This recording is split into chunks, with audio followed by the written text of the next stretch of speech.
7 that at any point in his career, Brett Favre trying to avoid his third straight poor performance today as we take down. But final thoughts, and I will do a better job on the anniversary gift. I just want to let you know that. Go ahead. You know what? Speaking of the anniversary gift, and for all of you out there that are in my position where you're single now and you're divorced, some of the problems we all make is we don't step up to the plate when anniversaries are around. JB didn't buy Dorothy anything for their anniversary. I don't have a lot, maybe that's $800. What do you got? Jimmy. Oh, Jimmy. Jim, there's a bunch. How many you got? We got you about $4 grand. That's about 4,000 right there, Dorothy. For you, sweetie. You go get that woman something, or you'll be over here with me. Take care of your woman. Howie Long will be hosting Sports Illustrated's Sportsman of the Year show next Sunday night right here on Fox. Hey, folks, trust me. Take care of I have already taken care of my wife. For those of you getting the late game only, we'll be right back. Everyone else, we'll see you at halftime. This is all joke, you know that. Yeah, ever since I got this, I feel stronger, faster. Yeah, I'm doing this, doing that, bang, bang, bang, you know? Early this morning at Lambeau Field, the ground crew covering the field. The wind chill was 8 degrees, and it's December at Lambeau Field. And now the Green Bay Packers delighted. They're back home after suffering a 2-game losing streak on the road. And today, they entertain the Chicago Bears in the continuation of the oldest rivalry in the National Football League. And it's great to be in Green Bay, everyone. Dick Stockton along with Darryl Johnston, and Ron Pitts is with us as well. And the Packers trying to get out of that 2-game losing streak. They still can clinch that division title, but just coming home isn't going to be enough for them. No, it's not. And hopefully the Packers will not get lured into a false sense of security that their 2-game losing streak was because they played on historically bad places for the Packers, the Metrodome and Raymond James Stadium. The big problem has been what they're doing on the football field. They're looking at the running game. They have struggled over the last 5 weeks, but the big difference has been in the turnover battle. Their 7-game winning streak, they were doing a great job of protecting the ball and taking the ball away. They have not done that the last 2 weeks. Well, the Chicago Bears have done something last week, and that is win a game, ending their 8-game losing streak. And even when they lost all those close games, they played very hard, which is to their credit. But realistically, what are their best chances today against the Pack? Well, just to come out and do what they've done during the course of the season, which is play tough football for 60 minutes. This is a very resilient group, and Dick Duran made the statement this week. He was so happy for his football team to win that game last week because they did not deserve the moniker to hold the longest losing streak in franchise history. If the Bears come out and play 60 minutes and get a quick start and get something positive going, the Packers are going to be in for a football game. Well, Darryl, this has been a one-sided rivalry as of late. The Packers have won the last 4 and 15 of the last 17 games. So we're set for the Packers and the Bears. Remember to answer today's Sprint virtual coach question. What do you think of Warren Sapp's hit on Chad Clifton? And you can vote now using PCS Vision from Sprint or log on to foxsports.com. And we'll be back after these messages with the opening kickoff.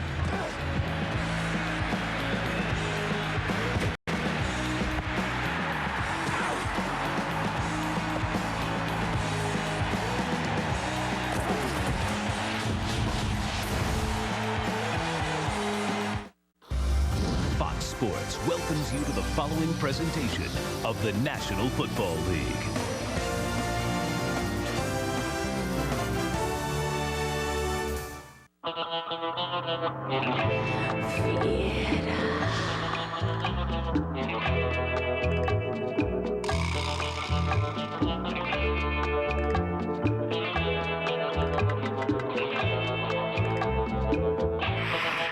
Turn your dollar into something tasty with a juicy Big and Tasty with fresh lettuce and tomato, the McChicken sandwich, or lots of your favorite foods for just $1 each.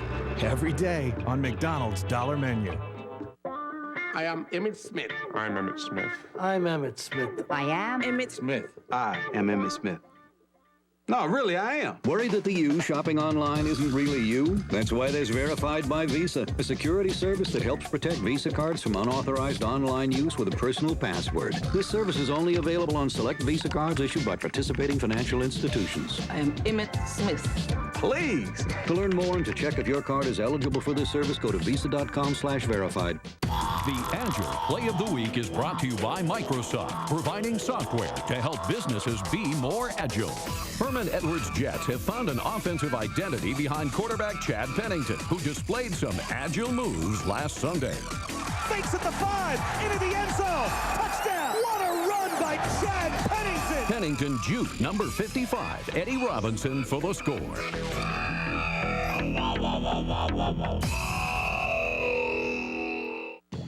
Gina? You know, when I was first hired, we didn't have all these fancy integrated systems. Our sales program wasn't even linked with accounting. Warehouse platform in Chicago wasn't linked to anything, not even shipping. Back then, orders took days. Now they just take hours. Wow, how long have you been working here? A couple of months now. With Microsoft Server software, you can quickly connect all aspects of your business. That's software for the agile business. From Microsoft. Welcome back to a very cold and windy Lambeau Field here in Green Bay, Wisconsin. Ron Pitts here. Hey, the word is about Jim Miller. What is he going to be able to do? He's got that elbow tendonitis. He hasn't been able to throw the last 2 weeks in practice. He's only come out in pregame warm-up and thrown. He came out today and threw only 4 passes. Now, he told me he's going to try to wear this neoprene sleeve to help the arm, maybe give some warmth to that elbow area. He said it'll be tight, but he's got to try it. It helps him throw the football. And then he said, I'll get that old familiar visit from Dr. Feelgood, which is the pain injection. He said, without that, I wouldn't be able to play. That's it for down here. Let's go back up to Dick Stockton. All right, Ron, and what a gutty performance by Jim Miller in bringing his team back from a 10-point deficit to win in overtime against the Lions last week.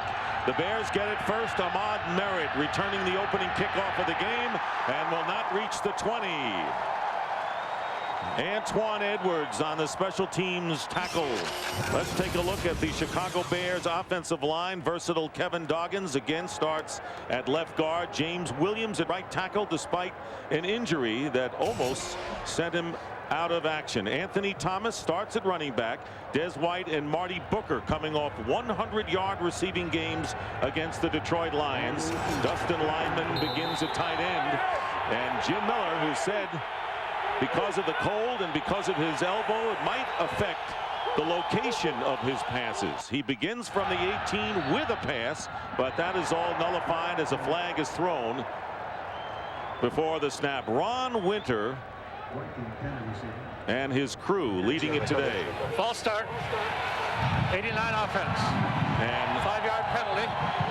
Not the way you want to open up a game, as Dustin Lyman called for the false start. John Davis, the regular tight end, out with back spasms, and John Gilmore, a rookie, will be the backup to Lyman. Both teams have been plagued by injuries on both sides of the ball all year. 1st and 15. Following the penalty and the quick pass to Marty Booker, and Booker gets a couple of those yards back. Let's take a look at the Packers defensive unit. And Gilbert Brown inactive with an ankle injury, so Rod Walker replaces him. But Vonnie Holliday is back. Nate Wayne, Hardy Nickerson, and Niall Diggs, the linebackers. Diggs coming off his first career interception against Tampa Bay. And Mike McKenzie having an outstanding year at cornerback. And Marcus Anderson, the rookie, playing extremely well as well. 2nd down and 9, and the handoff to Anthony Thomas off the left side has a big opening, and Darren Sharper will push him out of bounds, but not before a huge gain of 26 for the A train. And that's an area that the Chicago Bears have to concentrate on this football game in running the ball. They struggled last week. The Green Bay Packers defense did against the Tampa Bay Bucks with perimeter runs. And that is really the strength of this offense. They run the toss cracks and the counters as well as anybody in the NFL. And Thomas, who gained only 40 yards last week against the Lions. Bears trying to break what has been an unenviable string, not scoring on their first possession this year. 1st and 10, and a flag is down. So once again, the Chicago Bears, who had a false start to open the game, called for another one here. False start. Number 80, offense. 5-yard penalty. Remains 1st down. Dick Geron right there, frustration on his part. He knows his team has to come in here and eliminate their mistakes. They are not good enough to have mistakes to be able to beat the Green Bay Packers. They have to play an error-free football game. And I don't know if they'll play error-free, but one thing is the Bears have to gain the advantage in the turnover battle, something that has plagued the Green Bay Packers. First down and 15 once again with long yardage, and here's Marty Booker on the screen, and he's buried in a hurry, and Mike McKenzie coming in to make the play. This is a play that I just do not believe works at the NFL level. At number one, the speed and the athleticism of the defenders. And number two, in the college game where this play really caught on, you're allowed to block as an offensive player before the ball is caught. You can't do that in the NFL. So there's a couple of reasons why I think that play is limited in its success at the NFL level. John Shoup, the offensive coordinator of the Bears, now looking at 2nd and long, 2nd and 18.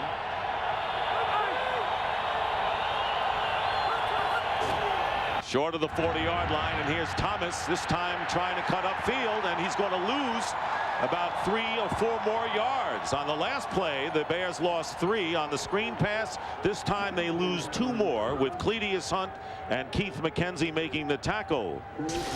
Well, when you're running the football, the one thing you have to prevent is penetration, and one of the things that the Chicago Bear offense does is down block and try and create gaps. That play right there, the defenders being able to beat those blocks and get into the backfield. And Keith McKenzie, who is in there for the Packers, was a member of the Bears, inactive when these teams first played, and McKenzie this week criticizing Greg Blosch's game plan against Green Bay. So he had a lot to say playing against his former team. And here is Leon Johnson, who expects to see a lot of action today, and he gets back to the line of scrimmage, still 10 yards short of the first down, with Darren Sharper making the stop. A little bit more versatility at the running back position in the passing game and being able to get into some empty sets, and a nice job right there by Leon Johnson, not forgetting about his protection responsibilities first before releasing into that screen. So Brad Maynard going back to kick, and penalties are hurting the Chicago Bears on their first possession. Darian Gordon back deep for the Packers. And it's not going to be a good day with this cold for the kickers. And here is Darren Sharper cutting in front of Gordon to make the catch on the punt. No return from the 21-yard line. The Packers go on offense for the first time.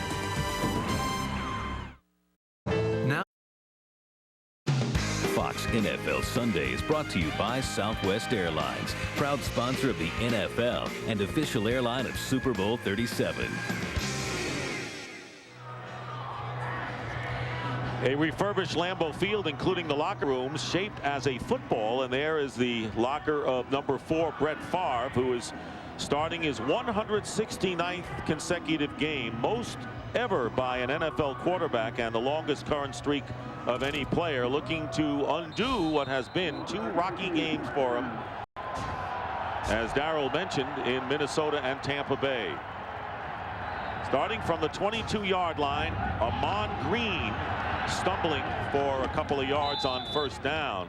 Packers trying to unleash that ground game that has been missing. Looking at the offensive line, Mike Flanagan, the left tackle, and Frank Winters playing center with Chad Clifton, who thankfully is home from the hospital here in Green Bay. Amon Green, the chief running back, with Driver and Glenn, the wide receivers, and Bubba Franks, the tight end. Brett Favre, more interceptions in a 2-game regular season span ever in his career, 7 in the last 2, and the pass is thrown incomplete.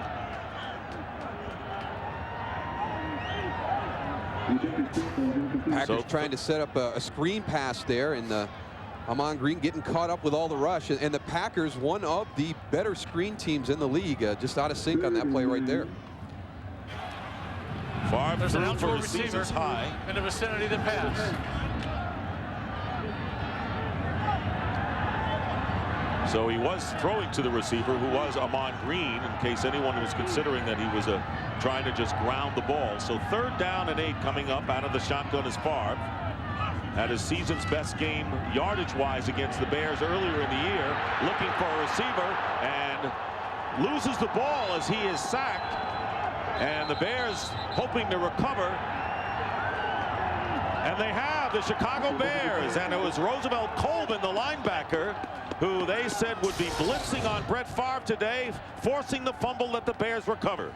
And one of the things that the Chicago Bears have not been able to do in the previous few games against the Packers is get to Brett Favre. They have tried to pressure him, have not been able to get there. That puts their defensive backs in the tough position. Roosevelt Coleman, coming from depth, beats Ahman Green on the protection and gets the hit on Brett Favre. So the problem that has plagued them over the last 2 games, turnovers, again shows its ugly head early in this football game today. And the rookie defensive end Alex Brown makes the recovery, and Dick Duran told us yesterday, we know we can beat anybody, but we have to play at a high level and get most of the breaks. Well, they've got one here, and the Bears at the Packer 19.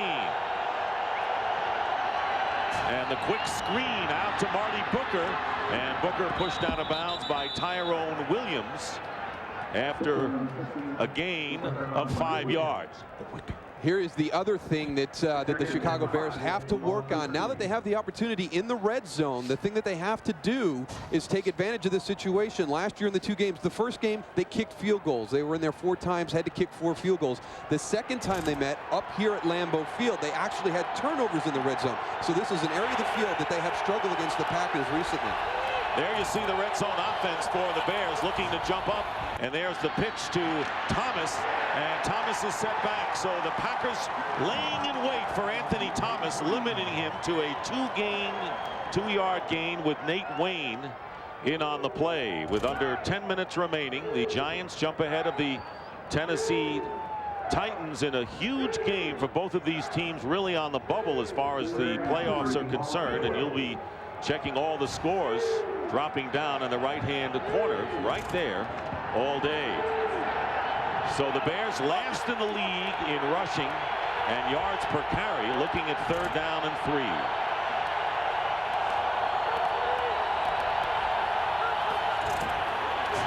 And Booker's pass, and it's going to be too low for Des White. And once again, you just brought that up, Darryl. The Bears with a great opportunity, forced to settle for 3 points. And it's been a problem in the recent history in this rivalry, but also, going back to last week against the Detroit Lions, missed opportunities early in the football game to take control of that game. All of a sudden, they find themselves in a tight football game, having to come back at the end. They don't want that to happen against the Packers today. Paul Ettinger, the hero last week in overtime, with a 30-yard field goal attempt. And it's a fake, and the flip to Dustin Lineman, who's going to score! Dustin Lyman, the tight end, and so the razzle-dazzle that the Bears are known for, especially on special teams, nets them a touchdown, and it will go as a 12-yard pass from the holder, Brad Maynard, to Dustin Lyman, and he was untouched going in. Well, we had a Bears game last year. They used a similar situation. They showed the same motion with Brian Urlacher coming across the formation and going out of the pass. This time, they shovel the ball underneath to Dustin Lyman, the other wing going the other way. Good seal blocks by the left side of that line. There was nobody there for Dustin Lyman.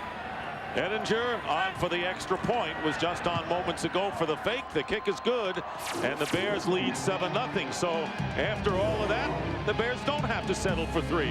They've got 7.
For over 8 years, DirecTV has brought America the best in television entertainment, and our customers have shown their appreciation in many unique ways. We simply figured it was an emotion they couldn't put into words.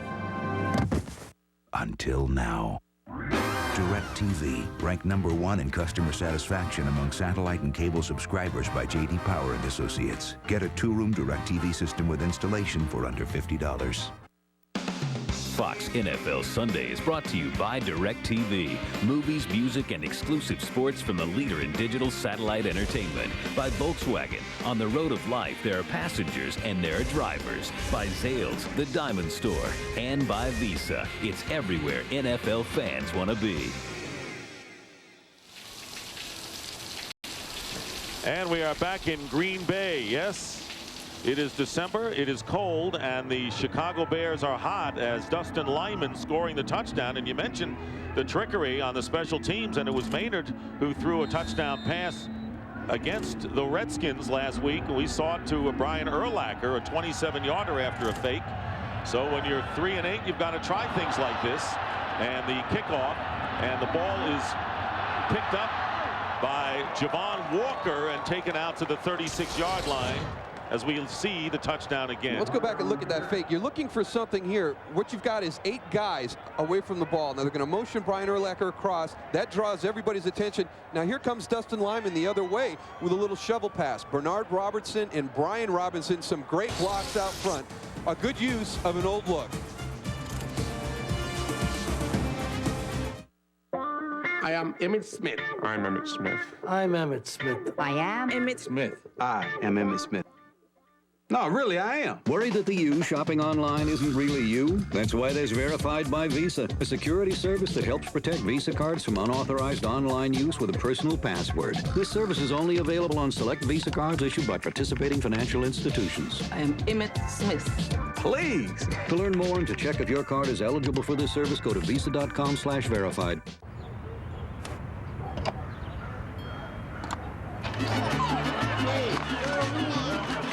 Print me. Hey, look, my first fish. Hey, over here, print me. Hey, pick me. I'm smiling. Pick me, please. You pick the dog over your brother? No, not the dog. The HP All-in-One printer with proof sheet makes it easy to pick and print just the right shots. Oh, that hurts. Pete, man, what are we gonna do? The game's on the line. All right, hook and lateral. Ready? Break! They're at midfield with seconds on the clock. If they complete a pass, I don't think they can get it out of bounds and stop the clock. Whoa! Look at this! What a play! Oh, baby, that's classic! Now this is a classic. It's all yours. Nah, I got my own. The size you want, the team you want. Get your own Gridiron Classic available at NFL Shop on NFL.com. Catch the comedy that proves your coworkers are as crazy as you think. Is that coffee? I didn't see coffee. Do you see it now? Andy Richter, season premiere at 9:30 tonight on Fox. I've never heard Lambeau Field this quiet as the Bears take a 7-0 lead. Mike Sherman, who was in the news for challenging Warren Sapp with his hit on Chad Clifton last week. The Packers have never lost 3 in a row since Sherman has become head coach. And the pass to Donald Driver is incomplete. Unable to hold on to it was Driver. The Chicago Bears defensive unit, and they have been riddled with injuries during the course of this season. Alex Brown, the rookie, in there, along with Keith Traylor, Brian Robinson, and Philip Daniels. Ted Washington is on injured reserve. Howard, Urlacher, and Colvin are the linebackers, and the defensive backs make up the defense. The handoff to Ahman Green, and Green, with a cutback, brings it out to the 44-yard line, getting 7 yards on the carry. And the Green Bay Packers statistically may have not run the ball well the last few weeks, but I really feel that Ahman Green is running as well as he ever has. He's a very physical runner. He gets yards after contact, and you can't really judge a guy by playing against the Tampa Bay defense. That is a very, very good defensive group, and he ran very hard last week. But he has not gained 100 yards in a game in 7 weeks, looking to break that today. And the pass out to Franks, the tight end, who makes the reception and is short of the first down. So holding was the Bears defense. So right now Chicago grabbing the early momentum, and Greg Blosch, the defensive coordinator, has to feel delighted going against Brett Favre. He, of course, like Dick Duron, used to be assistant coaches here in Green Bay. So Josh Bidwell will do the punting from the 30-yard line, and Leon Johnson back deep. Johnson getting a big play last week and already seeing action in the backfield for the Bears offense. Bidwell's punt is short, bounces on the 22, and Johnson is going to let it bounce inside the 15-yard line. Hang time will not be major today, considering the cold. We'll be right back. It's coming. The next American. Well, we all know about Brett Favre's streak, but James Big Cat Williams makes his 130th consecutive start, and he was a game-time decision earlier this afternoon. And actually, earlier in the season against the Saints, played in a game that the coaches didn't expect him to be able to go physically. He needs to be on the field for the Bears to be successful. First down for the Bears on the 14-yard line, leading 7-0. And here is the A-Train, and A-Train getting out for a yard gain to the 15. And of course, field position very important here. We have already seen that the punters are not going to be booming them today. The Bears with the early edge in yardage. The Packers surprisingly with only 4, as Brett Favre talking things over on the sideline. You talk about how the weather affects the game, and most people go to the passing game, but Mike Sherman's big concern, and also Dick Duron, was the kicking game also, the fielding of punts, the kickoffs. That would be a big determination, and who has field possession during the course of the game. 2nd and 9 on a play action. Miller loses the ball, and a scramble for the loose ball. So the second time today there have been a fumble by the quarterbacks, and it was Nate Wayne, the linebacker, who forced Jim Miller to cough it up, and it was recovered by the quarterback himself. Nate Wayne coming on a delayed blitz right there, does a nice job of finding the crease, gets a hand on the ball, and that's going to be something that you'll have to watch also. That ball is cold, and what happens is you lose the ability to grip it. The quarterbacks have to be careful when they get under pressure not to have it out there with one hand. We've already seen Brett Favre with a fumble earlier in the game. Jim Miller lucky to get that ball back.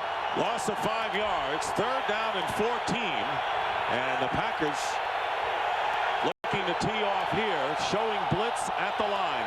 3rd down and 14, and here they come, and the pass caught at the 15-yard line by Ahmad Merritt, and it barely getting back to the line of scrimmage, and that will force 4th down.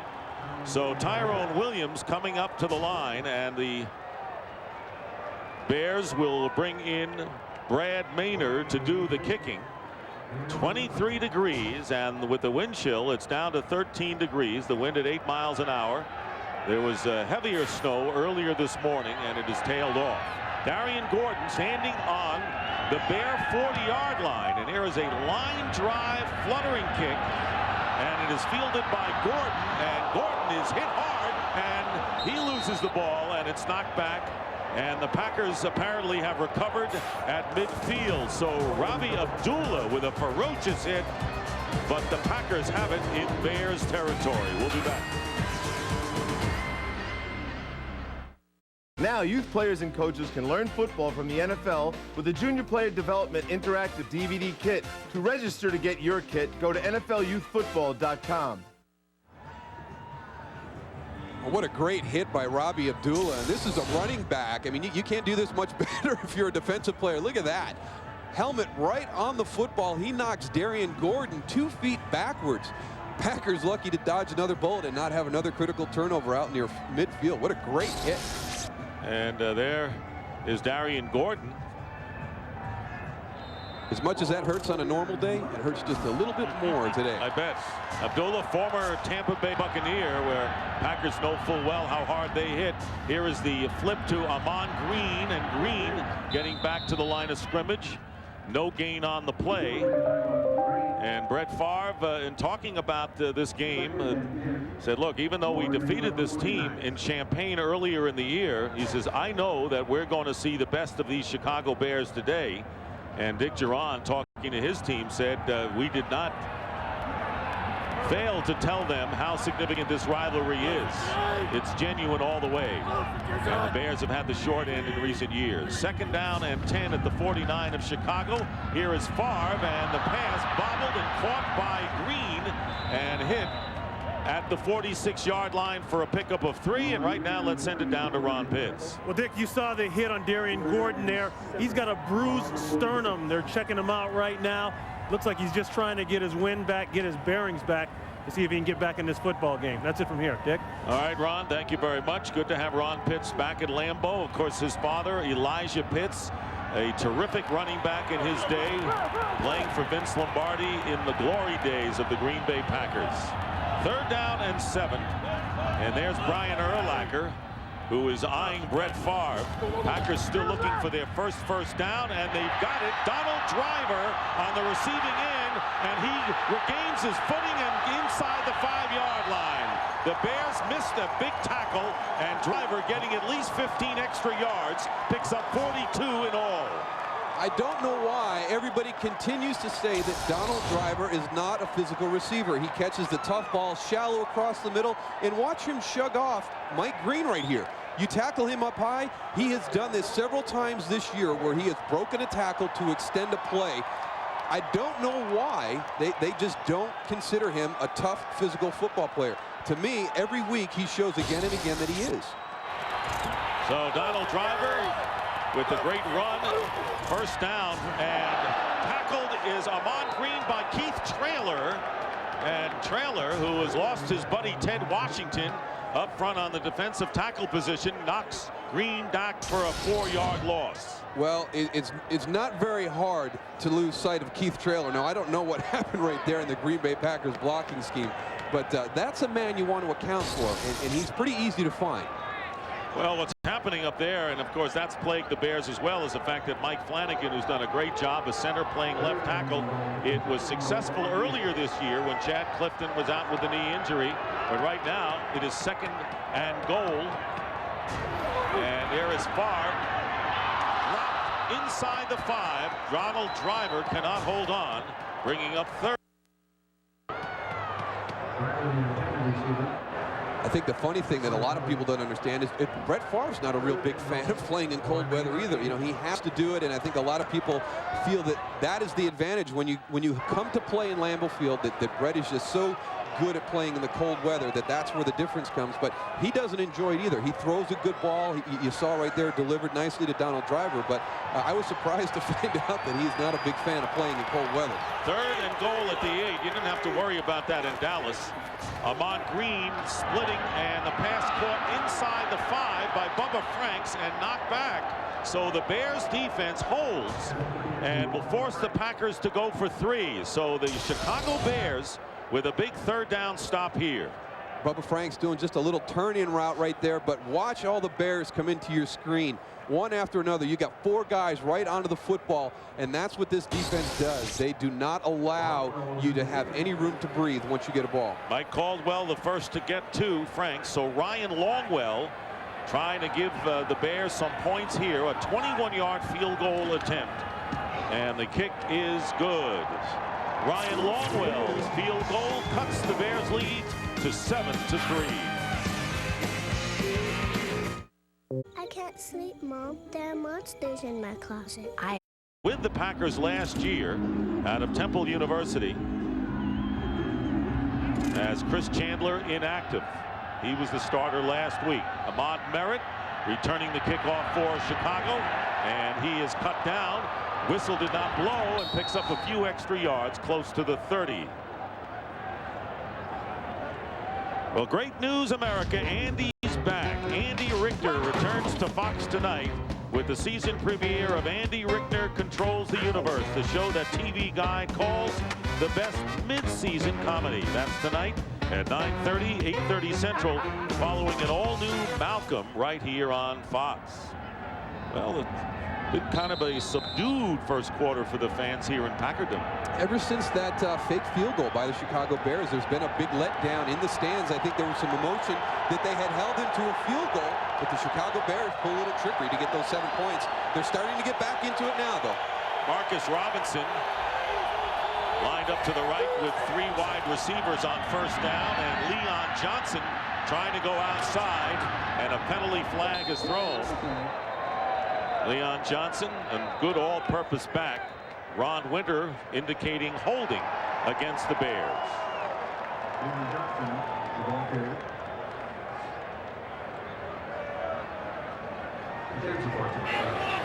Holding. Number 71.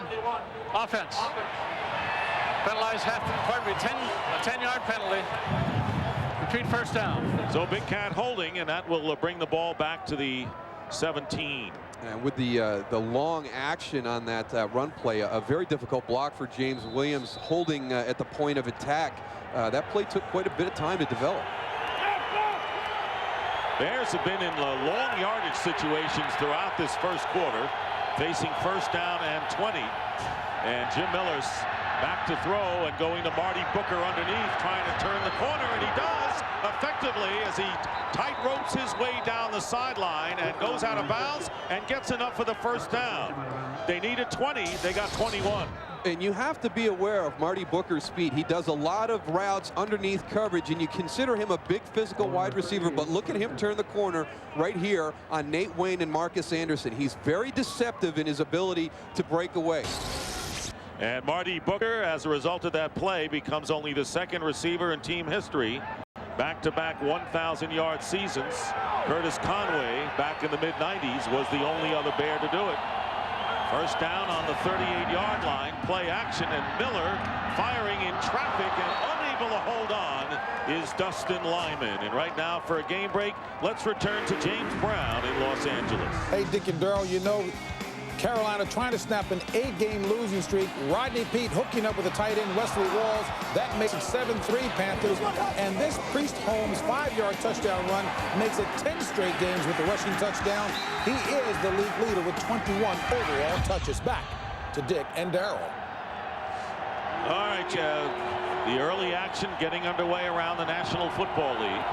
Second down and 10, Leon Johnson out to the 40-yard line for a minimal gain, bringing up third down. Steve Warren making the tackle, starting in place of Gilbert Brown along with Rod Walker.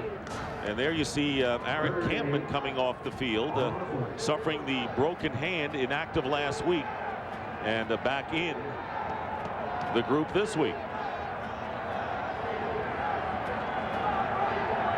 Bears near the bottom of the league in third down conversions. They need 8 yards.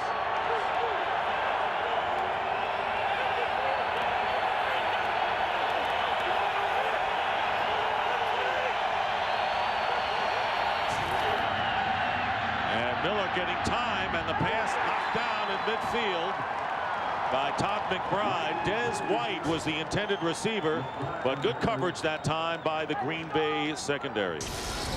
Des White has got to work back to that football. Todd McBride, a nice play. He doesn't come through the back. He comes over the back and deflects that ball. Des White's got to know that he has to work back to that football to prevent that defender from coming over the top. So Brad Maynard will kick it away, and Darian Gordon, who suffered a bruised sternum earlier on a tough hit, is back again out there receiving the punt at the 14-yard line. And Gordon carries it out to the 27-yard line, where the Packers will go on offense with less than a half a minute remaining. And so far, Jim Miller hanging in there with the sore elbow and all.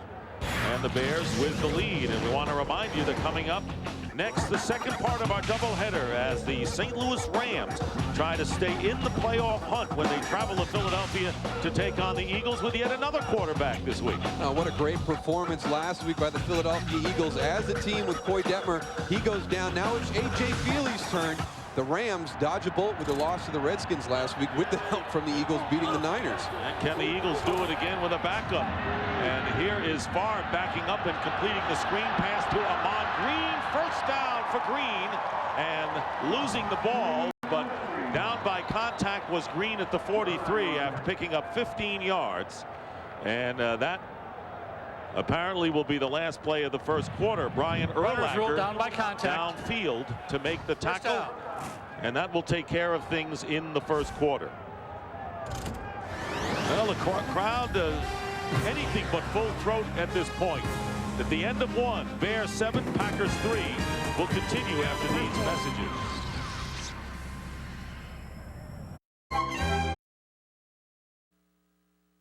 On reality TV. Hey, get out! I'm in here! Oh. All new at 8/7 Central, tonight on Fox. Lambeau Field still has the same charm, and they have rebuilt a lot of it and rebuilding some more. The cranes are still out there. 800 more seats will be constructed as we begin the second quarter. First down and 10 for the Packers. Amon Green, and Green picking up 2 yards on the play. It's been 7 weeks since Green has gained 100 yards, and Mike Sherman telling us that he felt he might have lost patience against Tampa Bay by abandoning the running game somewhat. Second quarter has been a charm for the Packers and has been a demon for the Chicago Bears this year, as those numbers indicate. 2nd and 8 coming up for Green Bay.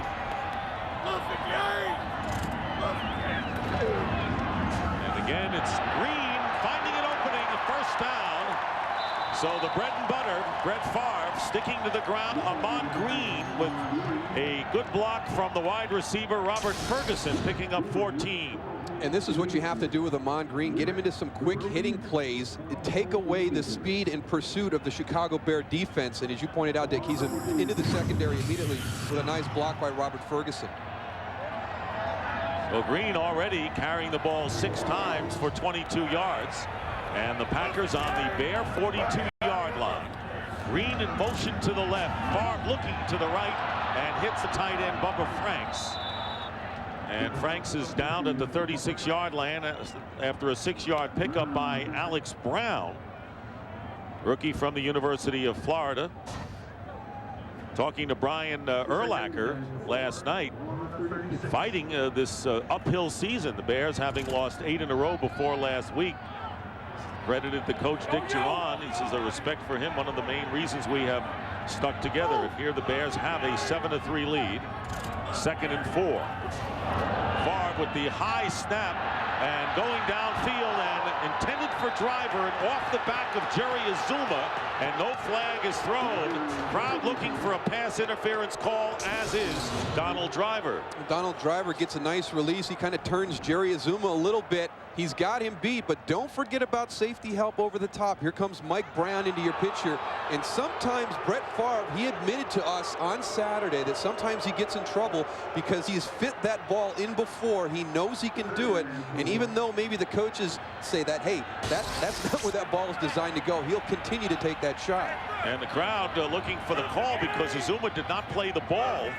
He did not look back. So it'll be 3rd down and the pass incomplete. And a flag comes down. Javon Walker wrestled down by R.W. McQuarters. And this may give the Packers new life. Pass interference. Number 21, defense. Penalized at the spot of the foul. And a first down. And the automatic first down. R.W. McQuarters on the outside. He's got a hand on him, but what he does is he hooks and he pulls Javon Walker as he gets that front arm across. He can't hold on to him and spin him as he goes to deflect that ball away. Twice this year, McQuarters has been out of action because of injury.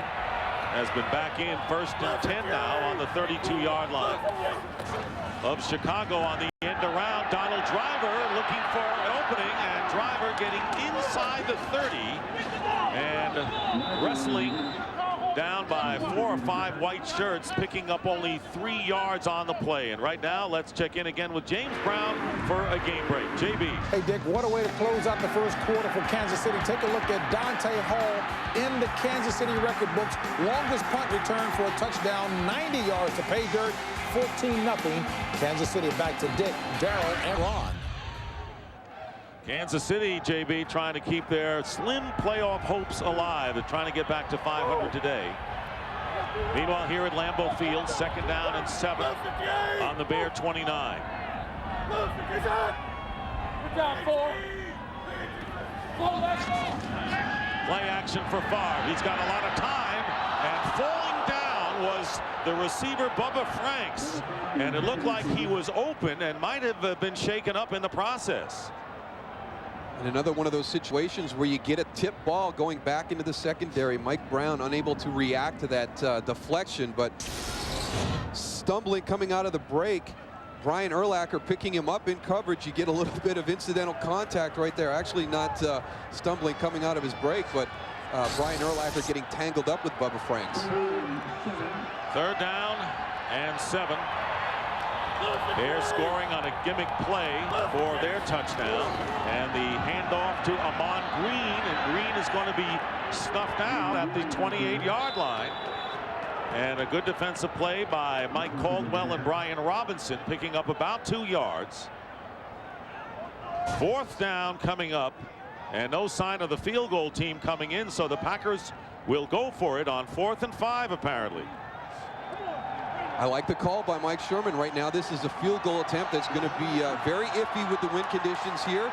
Doesn't make much sense to punt in this situation, so why not take a shot? Packers 5 for 9. They need 5 yards, and here's Favre's pass, and it's in and out of the hands of Jerry Azuma. And so Mike Sherman's Packers fail on their 4th down attempt, and the Bears will take over on downs when we come back. The Citizen Echo Drive. It never needs a battery because light recharges it. So, what will you do with your battery now that your watch doesn't need one? I win again. You lose. I win. Oh no, my batteries are dying. Presenting our longest-lasting Energizer Max ever. Energizer Max. Do you have the bunny inside? Is that a waterman bag? Nice phone. I gotta get a cordless headset. Funny how the holidays turn even the most serious business people into kids again. Consider Office Depot your toy store, because our people know exactly what business people want for the holidays, and we offer a wide variety of gifts at great prices. Office Depot. What you need to know. Golf Saturday? Can't.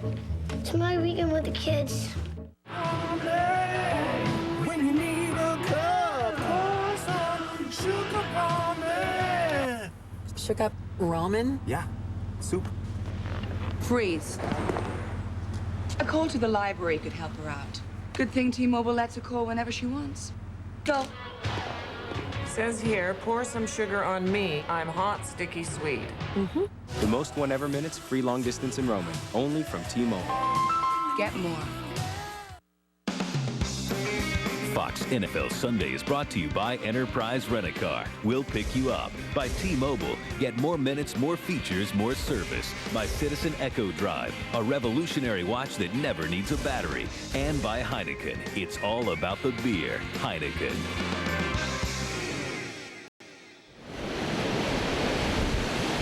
Darryl, what do you see? We go out to the beach after this game. Catch a few rays. Sun, yeah. It might be the one place that's colder than this booth right now. After holding the Packers on downs, Bears take over on their own 28-yard line. Anthony Thomas going in motion. Jim Miller going up the middle, and Des White with the reception and fumbles the ball. White fumbles it, his ball's knocked out, and now saying down by contact at the 34-yard line. So the Bears will retain possession and pick up 7 yards in the process. Well, Des White coming off a big game last week. The one thing the coaches want to see is if he can foul it up, and that ball is out. But the first official came in, ruled down by contact. This play is unreviewable. You can see right there, that ball is knocked out before he is down. But the call on the field, down by contact, and you're going to hear a big boo from this Green Bay Packer fan when that highlight goes up in the stadium. You know, we haven't heard a big cheer or a big boo today for the Packers, who right now still a little bit numb after that 2-game losing streak, have not shown much zest in trailing. 2nd down and 5, and here is Miller's toss, incomplete intended for Des White. And for a game break, let's check in once again with James Brown. Hey, Dick, Falcons special teams blocked the punt of Minnesota. Take a look at Mike Vick. Key play here. Vick hooking up 39 yards to Brian Finner into the over, of course. That led to a 1-yard touchdown run by Bob Christian. It is now 7-all in Minnesota. Back to Dick, Darrell, and Ron. And, you know, this is a trap game, I think, for the Falcons. Absolutely. They've been on a great run right now. They cannot overlook the Minnesota Vikings. They have been playing very, very well the last 3 weeks. A victory over the Packers and a tough loss to the New England Patriots last week. 3rd down and 5. And Jim Miller, and throwing underneath on the crossing pattern to Marty Booker. 1st down and running out of bounds at the 45-yard line, picking up 12. So, a hunt and peck kind of offense for the Chicago Bears so far in this game, and the gimmick play on a field goal attempt giving them the 7-3 lead. And you see the pass selection right there, everything under 10 yards. John Shoup waiting to see how Jim Miller's arm is going to progress during the course of the game. He was worried about possibly having to take some shots early in the football game before it got sore, but up until this point he's content to throw it short. And the snow picking up a little bit, just light flurries to this point. 1st down on the Bear 45, short drop, and Miller gets it off, but decked at the line of scrimmage for no gain is Anthony Thomas by Niall Diggs. Tell you one thing about Jim Miller. I don't remember a quarterback who is so adept at avoiding the sack as Jim Miller is. And you know, nobody's going to say that Jim Miller is out of the mold of the mobile quarterback, but that is that pocket presence that you hear a lot of people talk about, and he can just sense the pressure, bides himself a little bit of time, and then he's got really good vision, and he studies so much. He knows where his safety valves are in the route. Leon Johnson becomes the setback for Chicago. 2nd and 10.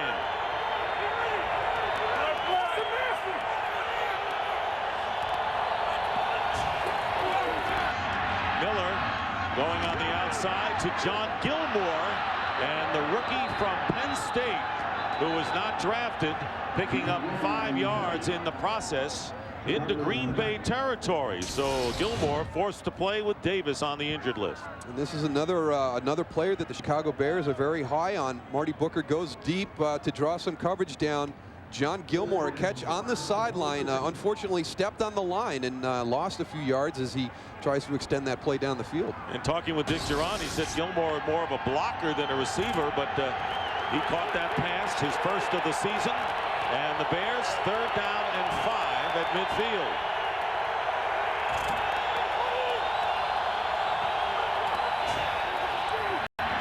Again to throw, and crossing pattern to Des White, and a 1st down for the Bears to the Packer 42-yard line, an 8-yard pickup.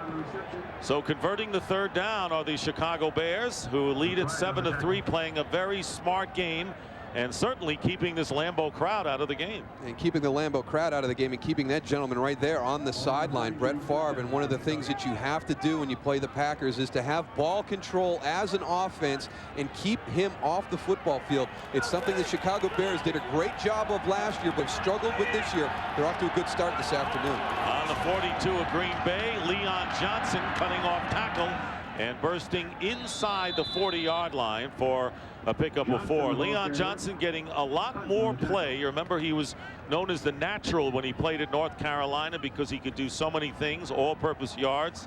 Had tough injury situation with the New York Jets. Suffered a torn ACL in the opening game in '99, and then was out all of next season. But Leon Johnson maybe seeing more action than he even expected with Anthony Thomas going into the locker room. 2nd down and 6. Bears in the lead, and play action, and a good fake by Miller, and the pass thrown through the hands of John Gilmore, bringing up 3rd down. Right there, the first attempt by the Chicago Bears to get the ball down the football field. We've seen all the short catches and runs, and in all of these designed routes that we've seen up until this point, they really haven't had anybody down the field to threaten. Their first shot right there with a little play action to John Gilmore. There's another playmaker as of late for the Bears is Des White. Leon Johnson and Des White are 2 of the 3, and so far the Bears getting the job done. And there's that time of possession right there. The Green Bay Packers doing a nice job of maintaining possession, keeping that offense off the field of the Green Bay Packers. 3rd down and 6. And here comes pressure on Miller. He gets rid of it, and the pass to Dustin Lineman, and the tight end knocked out of bounds short of the first down. Actually did not go out, stayed inbounds, and picked up 5 yards, and it'll be 4th down and 1. So now, what do you do if you're Dick Geron? You have a terrific field goal kicker in Paul Edinger, who kicked against the wind to win one against Detroit, but he stays off the field, and with 4th and 1, John Shoup and Dick Geron decide to go for the yard. Very similar situation that Mike Sherman just found himself in. We'll see if the Bears do a little bit better with their 4th down play than the Packers did.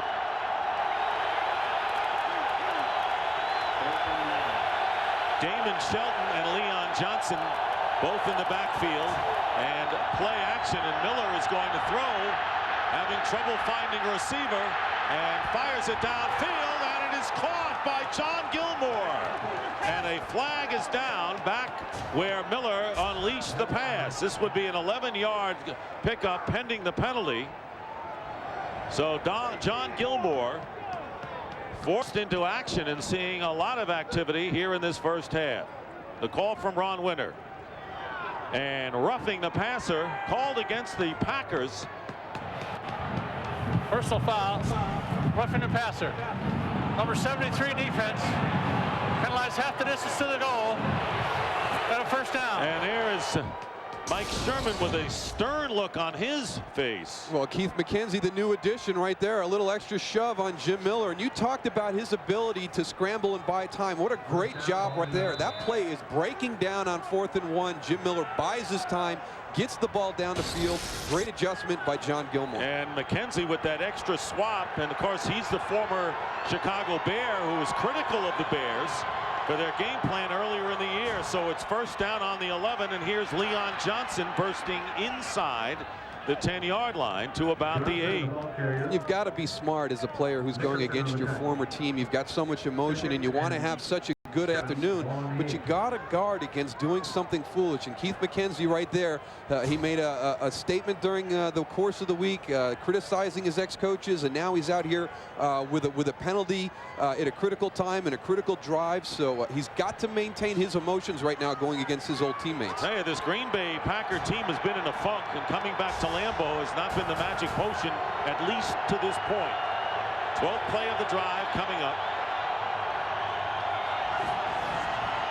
Here is Miller to throw, and his pass, touchdown! And it's Dustin Lyman who came out of the woodwork with a 3-reception game last week, getting 8 yards. And it is 13-3 on Lyman's 2nd touchdown of the game. Dustin Lyman just runs a simple curl route down into the end zone, and Mike McKenzie's just a little bit late getting there. Marty Booker does a job of affecting all the coverage, but that's just a nice, easy, simple pitch and catch between the quarterback and the tight end. So the touchdown pass of 8 yards, and Paul Edinger on board for the extra point. And this crowd is stunned in this long-time rivalry, the oldest in the NFL, and the Bears, with 5:20 to go in the half, lead the Packers 14-3.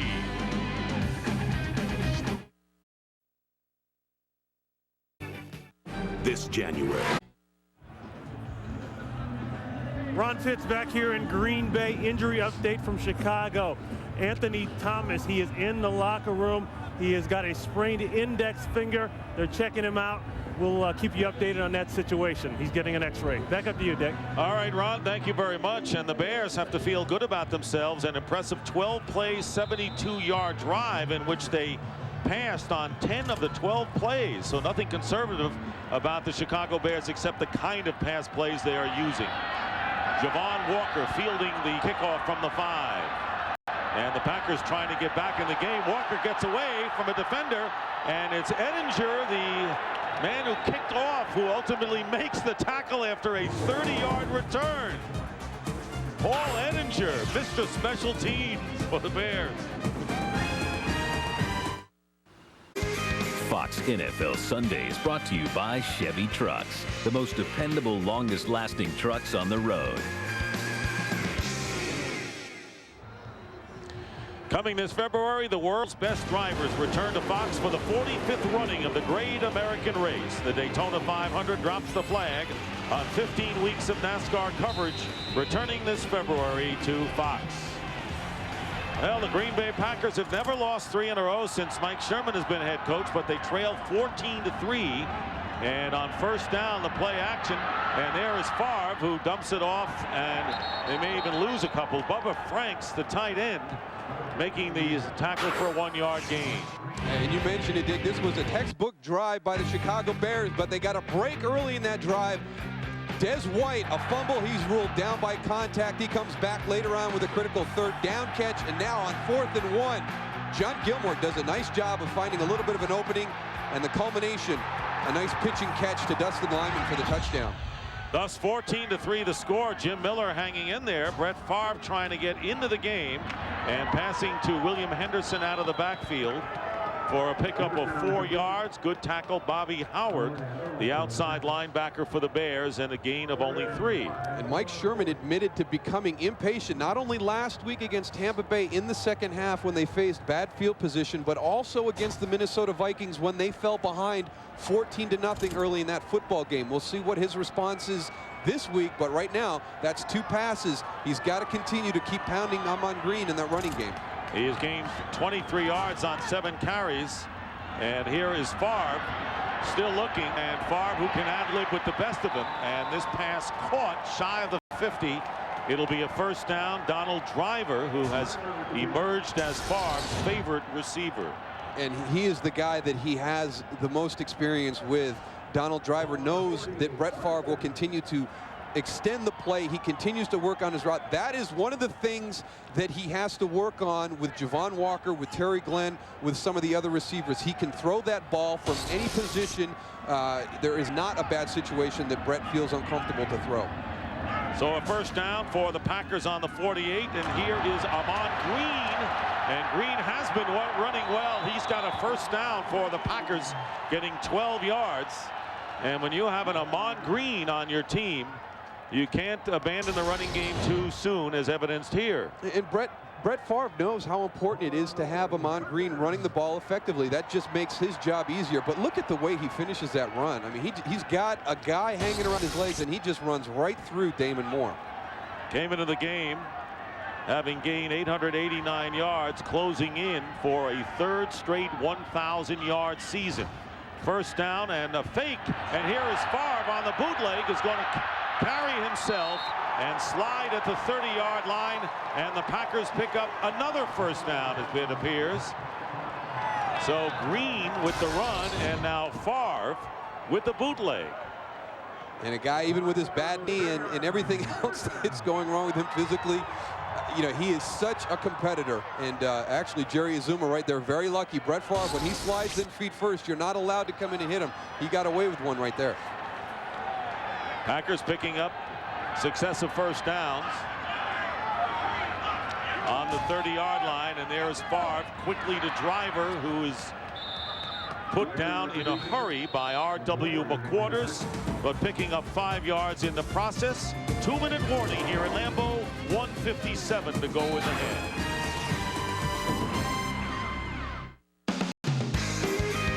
Fox NFL Sundays brought to you by Gateway, a better way.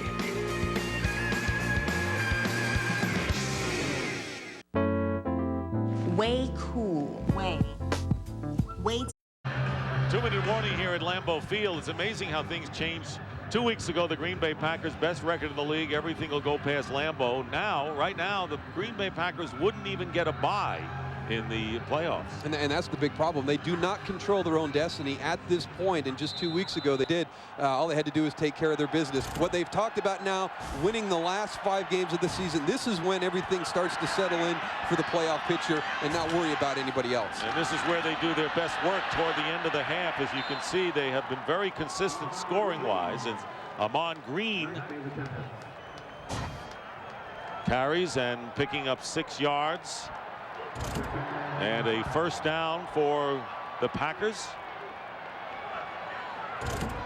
Neither team has used a timeout. Here's Favre going to the end zone, and Donald Driver, the intended receiver, broken up by Mike Green. And that's one of the guys that has been picked on as of late for the Chicago Bears. Mike Green in coverage. A great matchup for the Green Bay Packers right here with their best receiver. A nice play by Mike Green right at the end to get his hand up there to prevent Donald Driver from making that catch. Nice play by Mike Green. And I noticed the Packers are having problems in holding onto the ball in this cold weather. Remember, this is a new group of receivers, including Terry Glenn, who has not been in the picture yet as a receiver. Mostly it's been Donald Driver and Bubba Franks. 2nd and 10. Here's Fark dumping it off to Green. Green inside the 15 and picking up 6 yards. And it was Brian Knight, a rookie linebacker for the Bears, making the stop. Clock runs. Packers are already in solid field goal range and looking to get the touchdown. And 3rd down and 4 coming up. Packers, such a good screen team. And they have all the elements, the athletic offensive lineman, a good running back, but to me, Brett Favre, the key, the way he's able to buy time and deliver that ball at the last second. Packers with a timeout. My son Brian and I are making sure everyone in Chicago is eating good. Hello. Hi. Hi. Hi, how you doing? Hey, thanks. You need some nice hot chunky soup to fill you up right. Introducing Campbell's Chunky Herb Roasted Chicken with potatoes and garlic. Big chunks of savory roasted chicken and loads of veggies. Are you a good player? He's a great player. Do you want to see? Duck, duck, goose. New Campbell's Chunky Roasted Favorites fill you up right.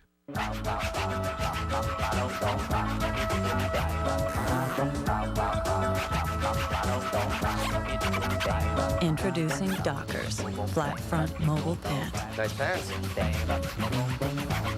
With a pizza this deep, what more could you ask for? How about a deep discount on a second pizza? Now you can get any other medium pizza for the unbelievable price of just $2.99 when you order the Chicago dish at Pizza Hut. I'm Afghan American, you know. I'm here at the embassy as a translator, but I've been away from this country for 22 years and I still remember the language. The most you can do is pray and hope that this country will finally develop. Being here makes me appreciate what I have in the States. Like my dad said, I'm like a bridge between 2 cultures. It's a bridge to understand each other, not to hate each other, to love each other. See performances by Justin Timberlake, Avril Lavigne, Puddle of Mud, Nelly, Creed, Faith Hill, plus Cher, Michael Jackson, and more. Live, Cedric the Entertainer hosts the 2002 Billboard Music Awards, Monday, December 9th on Fox. Back here at Lambeau Field as the Packers use up their first of 3 timeouts. It'll be 3rd down and 4 on the 13 of the Bears. Packers looking for their first touchdown of the game, and dropping the pass is Ahman Green, who is open coming out of the backfield, and he would have had at least a first down and might have gone in. And so on 4th down, Ryan Longwell will come on to pick up 3. And you had just mentioned that they have been having trouble catching the football right here, and that's not what you expect from the Green Bay Packers. They are very familiar with these conditions here at Lambeau Field, and that plays just a little bit out of sync. So Ryan Longwell will attempt a 31-yard field goal. Earlier made one from 21 yards out. So once again, the Packers blunted in their attempt. The field goal is good by Longwell, and the Green Bay Packers cut the lead to 14-6. Well, I'll tell you what, it is a pleasure to have with us the King, and what an honor to have with us here at Lambeau Field, Richard Petty. Great to see you here. You're a football fan, and you've come to these games, haven't you, now? For several years? Yeah, we've come the last 3 or 4 years, brought some grandkids up here, and they love it. They're sitting out there in the cold, so they get the full benefit of the Green Bay games. Well, if you're going to come to a Green Bay Packer game, you know, what better game to come to than the Chicago Bears in the middle of winter with a nice cold day here. The Black and Blue League has been there for a long, long time, and these guys, I was always a Redskin fan. And, you know, you sit and you watch them people, and they just beat each other to death, and they're still doing it. As a football player, they make a lot of comparisons to the Daytona 500 as the Super Bowl of motor racing. Talk to me about what's so special about that race. Well, really, you know, we do everything backwards. We don't have our Super Bowl at the end of the season. We start with the Super Bowl. And we've been all winter long, and everybody's getting ready for the new season, new sponsors, new drivers, the whole deal. So the whole racing world, not only the drivers, but the crews and the fans are waiting to see what's going to happen this year. So we got a 3-month build-up here for a show, and that's exactly what happened. And the kickoff fielded by Leon Johnson, and Johnson brings it out to the 31. Well, you won it 7 times. It's a great race. I know Fox is looking forward to covering it again this year. Richard, great to have you up here. Yeah, we're looking forward to Fox coming back again. They've been doing a good year the last couple of years. They've done a good job for us, and hoping that they're getting a little bit better every year. So I think all the fans are looking forward to this coming year. And we're looking forward to seeing you again anywhere you go as a legend of this race and in NASCAR. Thank you, guys. Thanks for stopping by. Pleasure to meet you. Thank you. Richard Petty, who has come up and really made a habit of coming to see the Bears and the Packers in recent years. Packers trailing 14-6 with just under a minute to go, and the Bears on their own 33-yard line. Anthony Thomas with an injured index finger in the locker room, so Leon Johnson getting the call and making the most of it, getting close to the first down marker near the 43-yard line. Darren Sharper and Todd McBride combined to make the tackle. Coming up on the Visa halftime report, JB, Terry, Howie, and Jimmy, scores and highlights from around the league, and the Fox Sports ticker will keep you updated with up to the second stats. So a timeout called by the Bears, and Dick Duran's club holding that 8-point lead right now, and really looking very good when you consider that Jim Miller is their quarterback, playing hurt, and all the injuries they've had. Not that the Packers haven't had it. The Bears really showing up well, and a poised outfit thus far for them. I tell you what, you know, I don't think Dick Duran got enough credit for his achievements last year in a 13-3 season, and he has gotten nowhere near the accolades he should this year. Getting this team ready to play every week and playing with the intensity that they have is a credit to the coaching staff. And I have been on a football team that has been through a difficult season, and I can't even explain how difficult it is in late November, early December, when you are playing for nothing but pride to motivate yourself. And it's a credit to the entire Bears staff and the players on this football team to come out and give the types of efforts that they have over the last month. Bears have the first down on the 43. 44 seconds remaining. Leon Johnson trying to cut outside, and Johnson getting near midfield, gaining 5 on the play. And the Bears in a hurry-up mode now with 2nd down and 5, under a half a minute remaining. And the handoff again to Leon Johnson, who fumbles it, and the Packers recover at midfield. So the Bears in a hurry up and running the ball, lose the ball, and Kyle Diggs with the fumble recovery, and the mistakes that Dick Duran's crew can ill afford, and the Packers get one last chance. And you felt that last week they had overcome this hurdle, because you talked to Jim Miller and some of the guys, and they said at the end of that Detroit game, we were just waiting to see how it was going to happen this week. And as well as they have played in this first half, you cannot afford to turn the ball over in this situation. They're attempting to run the clock out. Kabir Bajabiamila strips the ball, and Niall Diggs recovers it at midfield. Now Brett Favre, another chance to get some points. And 2 timeouts, but not much time left on the clock. And here is Favre, and Favre completing to Green up the middle, and Green getting inside the 35-yard line for the first down. And the Packers quickly call a timeout with 14 seconds remaining.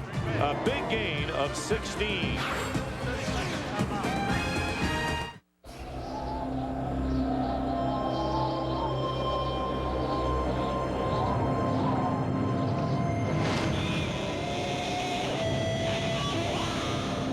Introducing 5, 4, 3, 2, 1. Covering the entire world of extreme sports. Nightly. Warner and the Rams. Staley and the Eagles. Fox NFL Sunday doubleheader continues later today.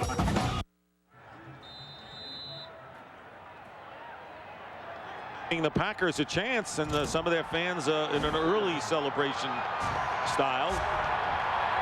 First down for the Pack on the 34 of Chicago. 14 seconds to go in the half. Favre spinning away, and the clock continues to go. Going for the end zone, and the ball knocked down. That pass was headed out of the end zone, and it was Mike Brown who batted down that pass intended for Terry Glenn. So 5 seconds still remain, and now what do? And you're not going to try a field goal from out there. You've got to go for the Hail Mary. Well, you got to do the same thing he just tried to do right there. Is Brett Favre tried to get a ball into the end zone to give one of his wide receivers a chance to make a play, and with only 5 seconds left and them being at the point they are with the conditions, that's about your only option right here at this point. So we'll see if they put a group of receivers together. They're going to spread them out side to side and challenge the Bears. And the Bears with a 3-man, 8-back front, second down and 10, 3-man front, and here's the pass headed, and it's intercepted by Damon Moore, the former Philadelphia Eagle, who will run out the time. And despite the fact that he has lost it, it's picked up on the deflection, and it's Roosevelt Williams running in, and he is tackled inside the 15-yard line by Javon Walker. So a bizarre finish to this first half. Time had run out, and the Bears very nearly found themselves with a touchdown. Well, this is one of the things that you have to guard against when you throw the ball into the end zone. If it is intercepted, you have got to let your guys know to go and make the tackle. Now, Damon Moore right here is looking for somebody to throw the ball to. He fumbles the ball right there, but now the Packers have it, so this is a live play. What a great job of hustle by Javon Walker of being heady. Right there, R.W. McQuarters had an opportunity to throw a block. If he looks behind him to pick up Javon Walker, that's a touchdown to go into half. And that is the end of the first half with the score. The Bears 14, the Packers 6. Fox NFL Sunday continues after these messages.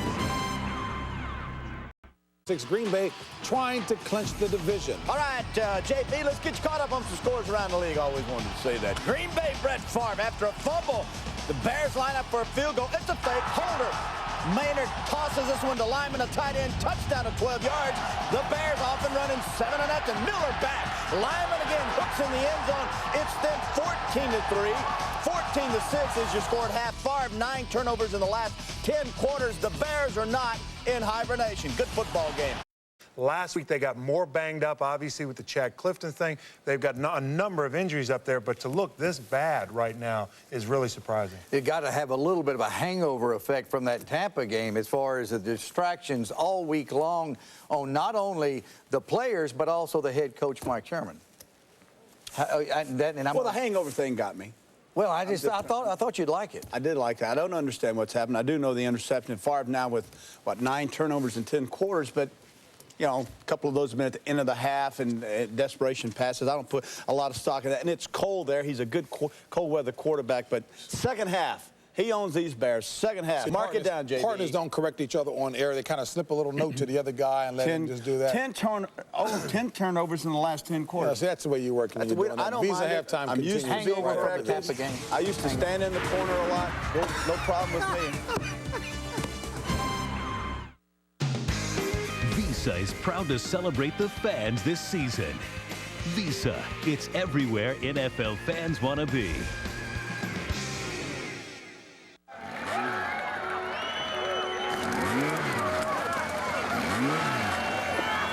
Halftime, 14-6, Chicago. A bizarre final play that ended the first half, Darryl. Green Bay very lucky they're not down 21-6 at this point. Javon Walker, he's going to finish that play inside the 5-yard line. But there's number 84 chasing down Roosevelt Williams to make a touchdown-saving tackle inside his own 20-yard line. 3 turnovers on 1 play, and the score at halftime, Bears 14, Packers 6.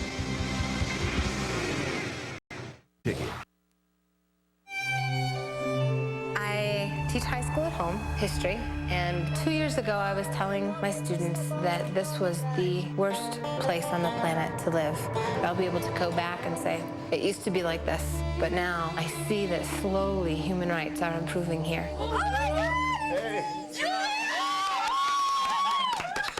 Unbelievable. Guys, when I get back, I have stories for you. I promise I'll be home for Christmas. Love you! Back here at Lambeau Field, the Bears lead the Packers 14-6. And you know, the Chicago Bears playing almost a textbook game considering what kind of underdogs they are coming in, and the Green Bay Packers look like they are still in the same kind of slump that bothered them last two. Yeah, they're still playing very sloppy, and we thought that coming back to Lambeau, where they've had tremendous success, and getting away from those two environments that they've struggled in would be beneficial to them. But up until this point, they're still doing the same things that they continued to do during that two-game losing streak. And Ron Pitts a little while ago visited with head coach Mike Sherman of the Packers.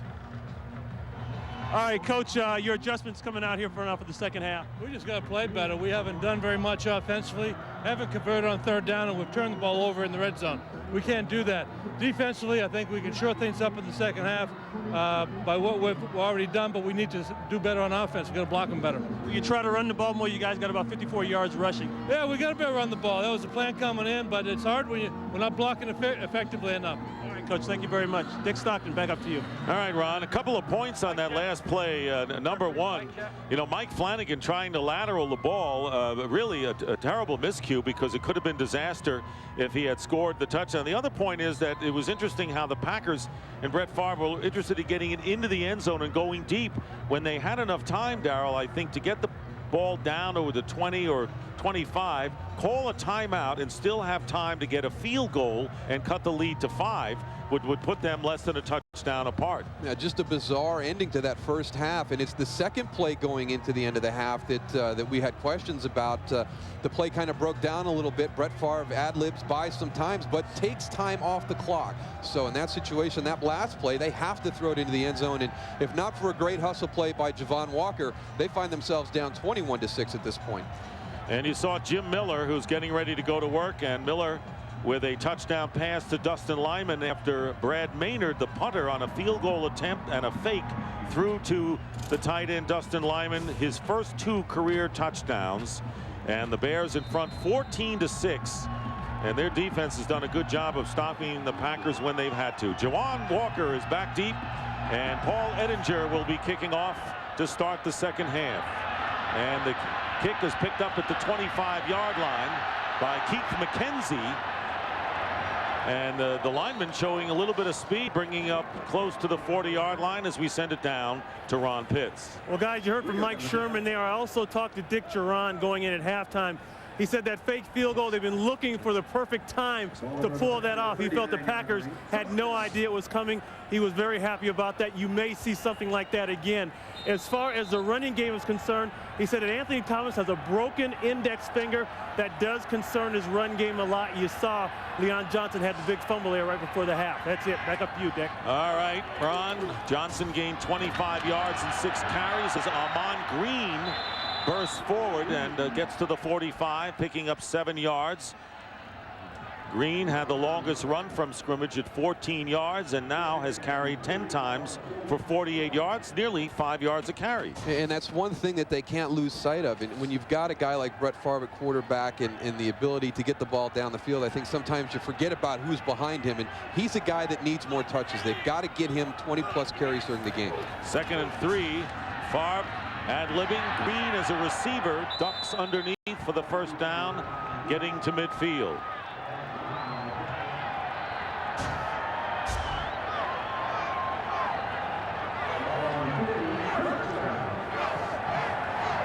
Packers have lost 2 in a row and looking to clinch the NFC North division title. That's something that they were in a position to do a couple of weeks ago, and they can do it with a win or a tie.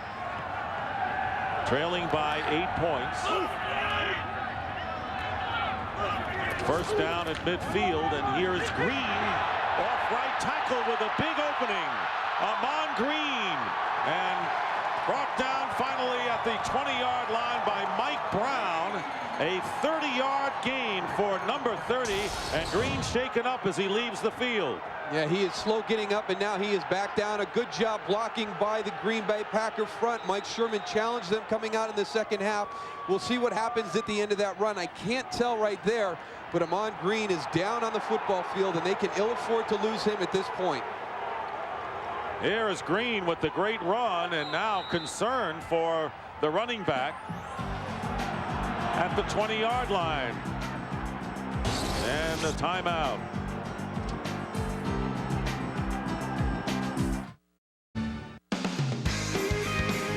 NFL Sunday is brought to you by Office Depot.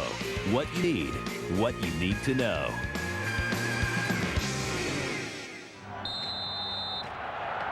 Amon Green on his feet, walking on the sideline after the 30-yard gain, coming out of the game and replaced by Tony Fisher, the rookie. And falling down is Donald Driver as Brett Favre trying to go his way. R.W. McQuarters on the coverage. Crowd looking for a pass interference, and there is Brett Favre shaking his head. No flag thrown. Well, if there was any contact on that play, it was inside the 5 yards, so that is legal by R.W. McQuarters. And looks as though the field conditions getting a little slick out there. Seen a couple guys slipping and sliding the start of the second half. So Tony Fisher, the undrafted rookie from Notre Dame, in the backfield. 2nd and 10. And Fisher with the carry. And Mike Brown making the tackle at the 18, picking up 2 yards. We're early in the 3rd quarter, and there is Amon Green, who is flexing his knee or leg, and that's what he has done today. An impressive 122 total yards, including 77 on the ground. Good to see him up just walking around on that leg, because while he was on the football field, they were checking his left knee. We looked at the replay. The only thing we saw is he could have come down and bruised that left knee, so hopefully nothing too serious, and we'll see Amon Green back in this football game. 3rd down and 8 out of the shotgun, and a fake shuffle pass on the pass caught by Javon Walker. 1st down inside the 10 and close to the 5-yard line. 12-yard gain, and the Packers threatening to get their first touchdown. A nice design play right there. They fake the shuffle pass to Tony Fisher. That pulls everybody up and allows Javon Walker to get in behind the linebackers in front of the secondary. And it is 1st and goal on the 6-yard line. 14-6 the score. And the fake handoff. And going into the end zone, touchdown to the tight end, Bubba Franks. Who else do you go to when you get that close, Darryl? Well, I tell you what, there is a guy you have to be aware of when you get to this part of the football field, and he has become Brett Favre's favorite target, so much so that he had William Henderson right out in front of him, who I think could have walked into the end zone, but he goes back across to try and find Bubba Franks, his usual target down here in the red zone. So Bubba Franks with his 6th touchdown of the season, and he leads the tight ends in the NFC. The extra point by Longwell is good, and the Packers now trail by 1, 14-3. Favre with his 22nd straight game, a TD pass against the Bears.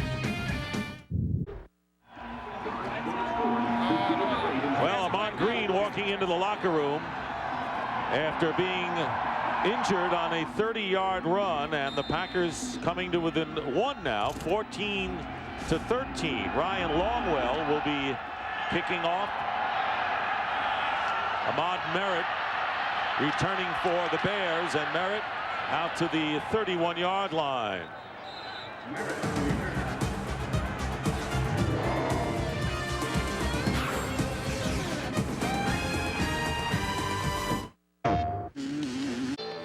A student acts out. He's an altar boy. To hide a troubling secret. There's nothing that you can tell me that'll shock me. You'd be surprised, Mr. Hanson. And a principal wrongly accused of attacking a parent fights to keep his freedom. You're prepared to go to trial? I'm innocent, Your Honor. An all-new Boston Public at 8/7 Central Fox Monday.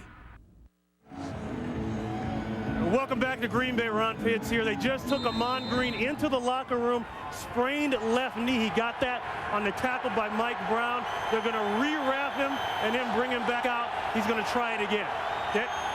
All right, Ron. Meanwhile, the Bears leading by a slim 1-point margin with a 1st down on the 31, and Marty Booker had his head turned on that pass, incomplete. You know, a lot of fans may wonder why the Packers might not have gone for 2. And I know from our standpoint, it's so early in the game, it's kind of a moot point, Darryl. If you don't make that 2-point conversion, now you're chasing that other point for the rest of the afternoon, and I think it sends a message to your football team, hey, I'm not confident that we're going to get back down into this part of the field to score again. 2nd and 10 Jim Miller. Interesting to see how the Bears respond here. And Miller's pass is caught by Des White at midfield, and that's the longest completion of the day, 18 yards by Jim Miller. Remember, he is playing with tendonitis in his elbow, did not throw all week. And this is the role for Des White in this offense. He is their downfield receiver coming off his best career game last week. They need to get him more involved, but their attack today has been underneath with short passes. We'll see if Des gets more opportunities here in the second half. First 100-yard game of his career against the Lions. 1st and 10 at midfield. Short drop, and the pass to the tight end Dustin Lyman, who has caught 2 touchdown passes. And Lyman picking up 5 yards before Todd McBride decks him. The other thing about the 2-point conversion is that, sure, you want to get to 14, but that's something you do toward the end of the game. There's so much game to be played that you just have to let it play. And sometimes when you gamble like you do, you find that you missed an opportunity.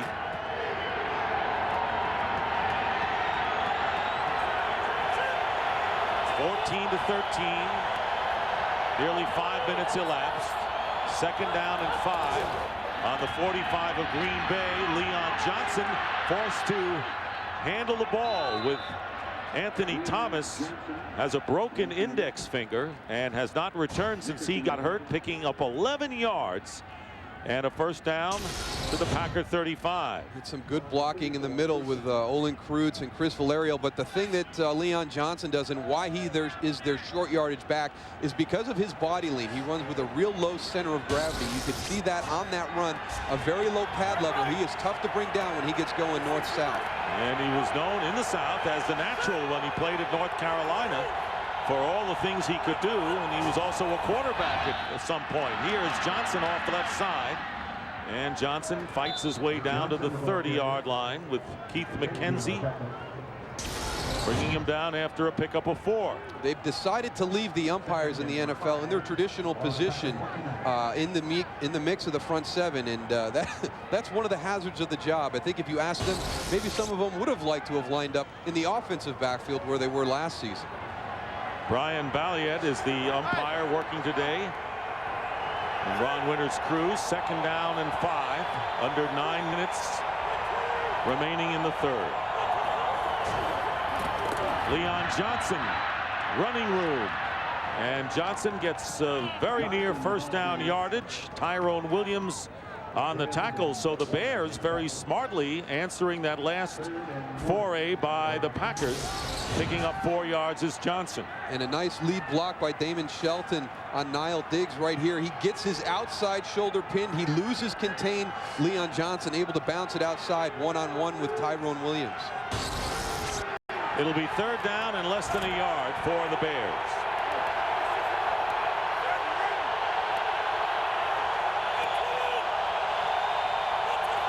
Quarterback sneak, and Miller has it. Jim Miller, who has been in and out of the lineup all season for the Bears. Chris Chandler, who had started last week, and he is on injured reserve with an ankle injury or inactive in this game, and the backup quarterback Henry Burris. Got to the point in the game last week against Detroit where offensive coordinator John Shoup told him, I'm going to call a deep pass. If you don't complete it, you're coming out of the game right now because I don't think you're healthy enough to play. Jim Miller will not quit. He will play until John Shoup removes him. And no threat as a runner. Here is Miller up the middle, and the pass flagged down, and we're going for Marty Booker, and Tyrone Williams on him, and a penalty marker thrown in the end zone. Well, they threw the marker, but there's the incomplete pass, but a pass interference call. And Marty Booker and Jim Miller both pass running. Incomplete. Pass interference on the 37 defense. Spotted the foul is in the end zone. By rule, the ball is placed at the 1-yard line. 1st down. So Williams wanted to make sure the officials knew it was no touchdown, but he was guilty of pass interference. Well, Jim Miller and Marty Booker both running to the sideline, trying to tell Dick Duran to make the challenge. I tell you, it's hard to tell from that angle. It looks as though he has possession. The ball hits the ground, but it looked as though Marty Booker had possession, and that is a new rule change from a couple of years ago. As long as the ground does not help in gaining possession, it is a catch, but why risk it in this situation? It's first and goal at the one. First and goal in the one. You only get 2 challenges. Why risk a timeout in case it doesn't go your way? But the referee, Ron Winter, going over to Dick Geron on the sideline. Chicago has challenged the ruling on the field, but the pass is incomplete. So they're going to challenge it anyway. Maybe not taking a chance to get it on the 1-yard line. Well, if you remember the NFC Championship game from a few years ago, there was a play with the Tampa Bay Buccaneers and St. Louis Rams where there was a critical completion. This is where that rule came from. If you have possession of the ball, if you have established possession of the ball and the ball hits the ground but does not gain in you attaining possession of the ball, it is now a completion, and that is the case right there. It'll be interesting to see. That's my interpretation of that play. It will be interesting to see if there's conclusive proof from the replays in the official's eye. But that is a new rule from just a few years ago that we've seen happen once or twice over the last 2 years. So it has to be indisputable visual evidence to change it from the call of an incomplete pass. And so the worst thing that can happen is that it will cost the Bears a timeout, but you know, you need them all here in the second half. Looks as though Marty's got possession right there. He's pulling the ball up, and then the ball hits the ground. He gets his hands underneath it. But, you know, the other point is, you know, why risk that challenge when you're going to get the ball first and goal at the one? It's not an automatic. A lot of things can happen. Quarterback-center exchange, a lot of different things. But Dick Geron deciding to challenge. You can't get the tail end of the play with that video because Marty Booker comes in and turns his back to try and gain possession of the ball. Well, maybe Dick Geron told by his people upstairs that there's a really good chance that they're going to overturn the ruling on the field and go for it. Well, the big thing for the Chicago Bears is they have had such bad luck during the course of this season that, you know, maybe they feel that first and goal at the one is not a guarantee for them. There's a number of things that can go wrong in that situation, and if you have an opportunity to get the touchdown, why not take a shot at it? Are you saying that if you're having the kind of year the Bears are having, and if something can go wrong, something will? Absolutely. I have been involved in one of those seasons, and I have seen some really crazy stuff happen. I mean, you really feel comfortable that you've got the game in hand, and then all of a sudden, you still haven't learned how to win a football game, and something crazy happens in the last part of that football game. After review, there is no indisputable visual evidence to warrant completing the catch in the end zone. Pass is incomplete as ruled on the field. Chicago is charged with a timeout. Well, it remains to be seen whether the Bears are going to need that timeout later on in this game. They only have 2 left in the second half. It'll be first and goal at the 1 for Chicago. And you know, to change a ruling on the field when you have the ball at the 1 to cost you a timeout on the road in a tight game with the Green Bay Packers, I'm not so sure about that. Fumble. Well, maybe they knew what they were talking about. Packers get it. Rod Walker recovers the fumble. I've been involved in one of these seasons before, yes, where nothing seems to go your way. Talk about double whammy.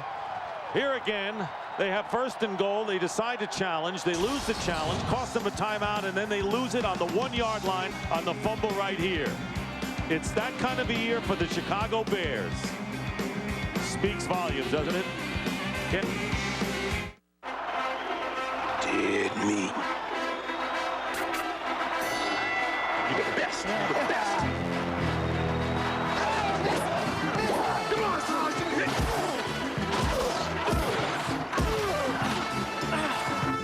If they're into movies, go to the one place that has it all. There's something fun for everyone at Best Buy. Happy anniversary, honey. Yeah, happy anniversary. There's something I gotta do. Oh, yeah? What? I love this woman! I love her! What are you doing? Stop! Okay. then I guess this will have to do. Oh my God. I love this man. I love him. I love him. I love him.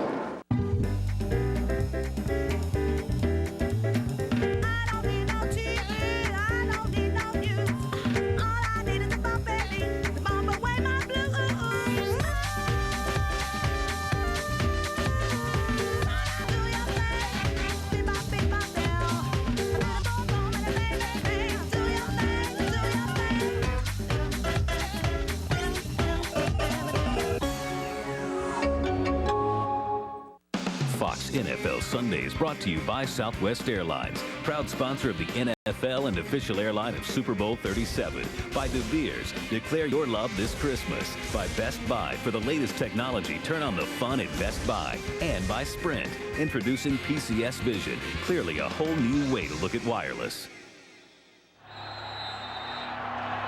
Well, Dick Geron apparently knew what he was doing, because he challenged, didn't get it, and now, after the fumble, the Packers take over at the 1. Tony Fisher gets some running room and gets the Packers out of danger, picking up about 8 yards on first down, close to 9 yards. But the Bears defense right now has to realize, yeah, we just had a critical turnover, but let's make a stop here and force the Packers to punt.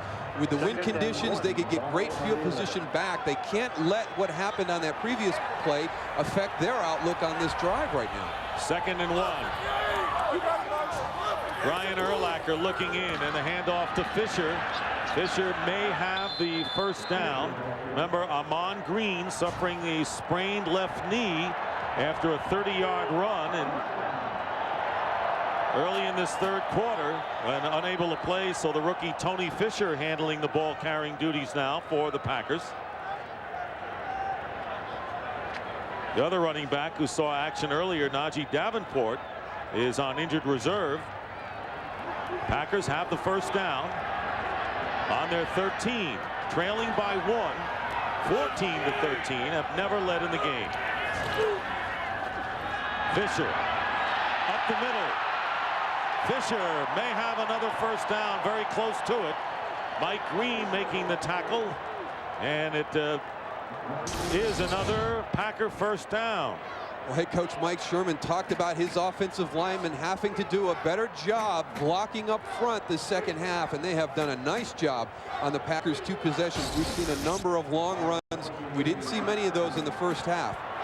You take a look right there, their average per rush, the difference for the Green Bay Packers, 4.9 in the first half, 10 yards to carry right now, early in the second half. Favre looking to throw, and he's got Bubba Franks, the tight end, first down, up to the 39-yard line. This drive started at the 1, and a 16-yard pass Favre to Bubba Franks. Well, here's one of those throws that Brett Favre makes that other people just can't make. And he's drifting backwards. He's going to throw it off his back foot, actually both feet off the ground, hits his tight end on a crossing pattern in the intermediate level between the linebackers.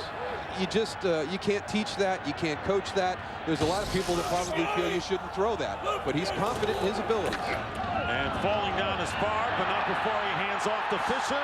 And Fisher on a roll, and he churns his way into Bear territory, gaining 15 more yards.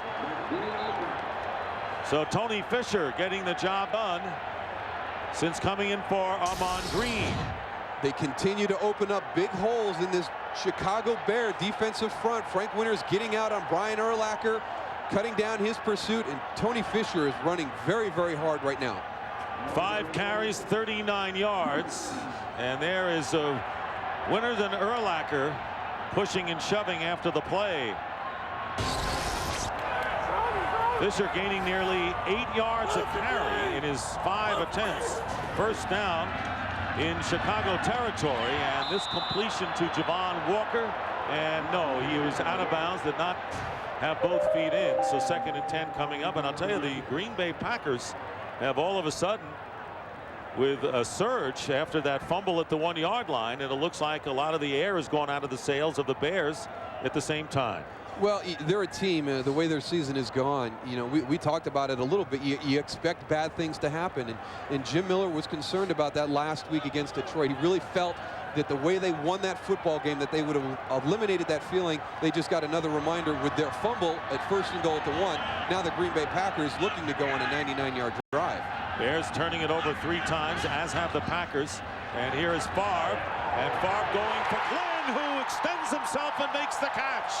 Terry Glenn, and he is shaken up after a brilliant 23-yard reception, and Donald Driver helps to carry him off the field. So Glenn with his first catch of the game. What a great job by Terry Glenn. He continues to run all the way through the top of that. He extends at the last possible second to go after that football. That is textbook on how to catch a ball that's thrown just a little bit out of your reach. Run through the top of the route and then extend at the last possible second. You'll see a lot of guys leave their feet early. They can cover more ground by staying on their feet. That's the same area of the field that Amon Green went down and came up. I wonder if that spot of the football field has gotten frozen. And Brett Favre, who threw for 111 yards and threw an interception. Percentage a lot better so far here in the 3rd quarter, and his touchdown pass to Bubba Franks, bringing the Packers back. Referee stopping the play right now. It is no timeout, and there is Glenn, who is out of bounds and shaken up as we saw Driver take him off the field, now going back to the bench. A nice job by the officials in that situation. Sometimes when the player does not stay down on the football field and makes it to the sideline, they continue that an extension of the clock, and you continue to roll that clock. With the situation with Terry Glenn there on the field, the referee stop play, allow everybody to get everything situated. Packers with the first down on the Bear 23. And here's Favre. Favre going into the end zone, and the pass is underthrown, intended for Driver, claiming he was pushed by Azuma or Green in the end zone. No call coming. And the fans also claiming that they thought maybe the Bears were guilty of encroachment. Well, Frank Winters snaps the ball early. He can't be offside, so this is a good play. A good job of Donald Driver continuing the route. But a lot of contact in the end zone between Donald Driver and Jerry Azuma. And Driver not agreeing with the no call by the field judge in the end zone. 2nd and 10. 3:18 remaining here in the 3rd. This is a struggle, and somehow the Packers knew it would be that way today against the Bears. Fake handoff, and knocking the pass down was Alex Brown. Tyrone Davis, the tight end, was open, and Brown with an alert deflection. Tyrone Davis is going to come back into the backfield, then go out on his route. Alex Brown, a very athletic defensive end for the Chicago Bears, started about the midseason point, getting more playing time with Brian Robinson moving down to the tackle position inside. He has been a real bright spot for this defense. He will be a good player in the future for the Bears. 4th round draft pick from the University of Florida. Wonder how he likes the cold today. Terry Glenn checks in again. The Packer lineup, 3rd down and 10. Here is Favre dumping it off to Tony Fisher. Fisher with some blockers, getting inside the 15, and may be close to the first down, and I think he's got it. Tony Fisher with great second effort getting to the 13-yard line. And again, it's Brett Favre in the screen. He's a constant. Now we've got Tony Fisher running it in place of Amon Green, and he just sits there. He baits the rush. It looks like a pass. The linebackers and secondary are going back into their coverage areas, and he just quickly dumps the ball. And then the offensive linemen do a really good job of getting on somebody. They're not just running out in space. And here is Amon Green coming back on the field, and those fans that have seen him come on have noticed and are cheering. Meanwhile, it is 1st and 10 for the Packers on the Bear 13. And Favre looking for the Packers to take the lead, finding Donald Driver at the 12-yard line, maybe a pickup of 1. Coverage that time by Jerry Azuma. Brett Favre, who starting his 169th consecutive game, and Keith Traylor, the defensive tackle, helped off the field, replaced by Christian Peter. 2nd and 4 for the Packers.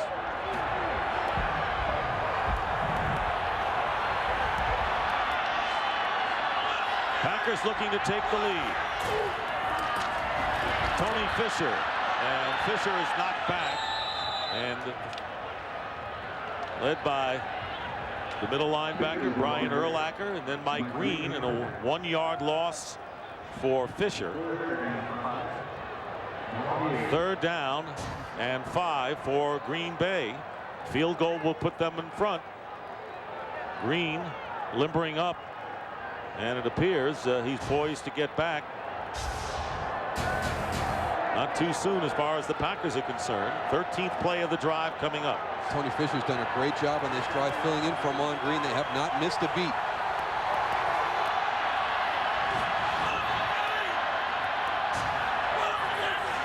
Third and 5. On the fake, here comes Favre throwing into the end zone, and it's tipped. And a fine play by Damon Moore, and it was Robert Ferguson standing in back of the end zone, and Moore alertly makes the deflection, bringing up 4th down. And here's that shovel pass again that they use the play action off of. Robert Ferguson drifts into an open area. Damon Moore, a nice job recovering, getting back to get a hand on that football. And Ryan Longwell, who has kicked 2 field goals, now will look to put the Packers in front for the first time today. This will be a 27-yard attempt. And Longwell's kick is good, and the Packers have taken a 16-14 lead, and they had to go the distance after the Bears fumble to score.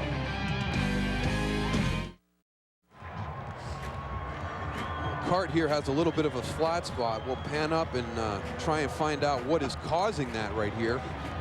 Unfortunately for the Chicago Bears, it is Keith Traylor being taken off the field, and hopefully nothing serious, but he has played very, very well this afternoon. He is a force in the middle, and without Ted Washington this season, has been asked to do much more as that defensive tackle, and it has played extremely well all season. Listed at 340 pounds, the listing weight.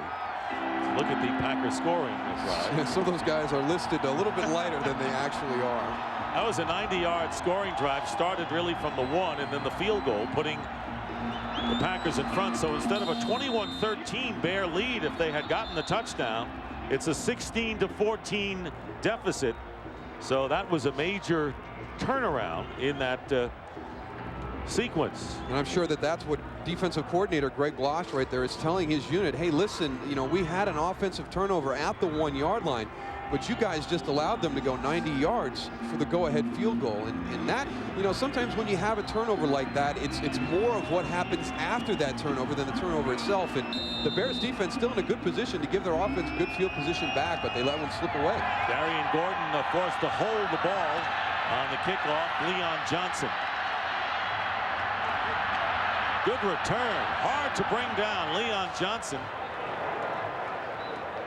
with a return of 29 yards. And Darian Gordon, who was the holder, making the play. Coming up next, the second part of our doubleheader, St. Louis Rams looking to stay in the playoff hunt when they travel to Philadelphia to take on the tough defensive-minded Eagles, or the Seahawks battle the division-leading 49ers. And the full day of NFL action continues next on Fox. Well, can the Eagles keep it going with defense and backup quarterback Andy Reid doing a great job last week calling the play? That whole team elevated their level of play last week against San Francisco. The big question, can the Rams bounce back from a game that they probably felt knocked them out of the playoff race, but they are right back in it.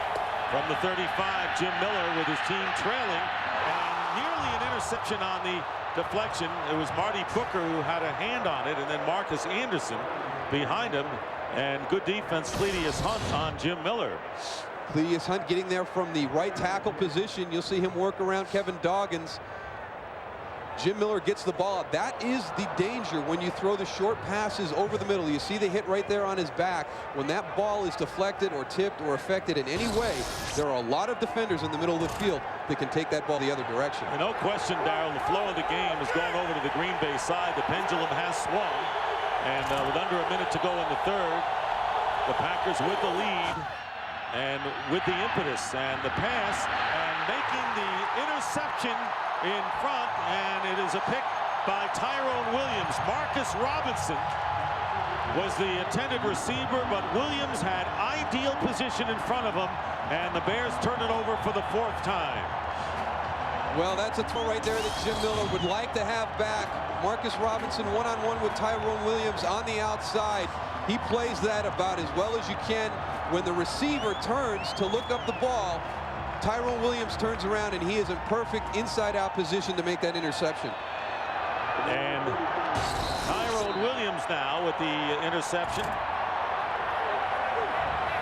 And problems for John Shoop and the Bears offense, trailing by 2.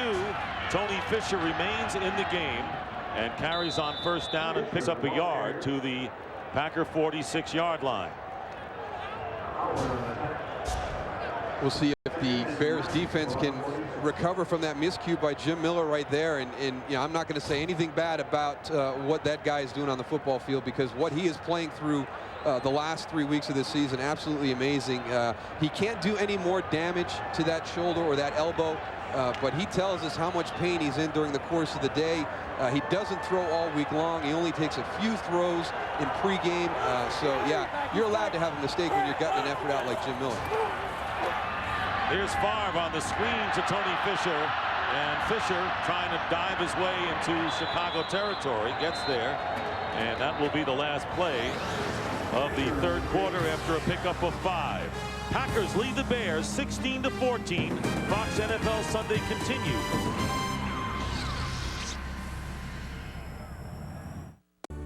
Everybody's got a little Jeep adventure in them. Isn't it time you let yours out? Now during Jeep Adventure Days you can, because during this factory authorized limited time opportunity, you can get 0% APR financing on Jeep Liberty, or get a $1,000 cash allowance and make no monthly payments for 90 days. Plus get our 770 powertrain limited warranty. No one else gives you all that. So hurry to your Jeep dealer and find the Jeep Adventure in you. Check one out today.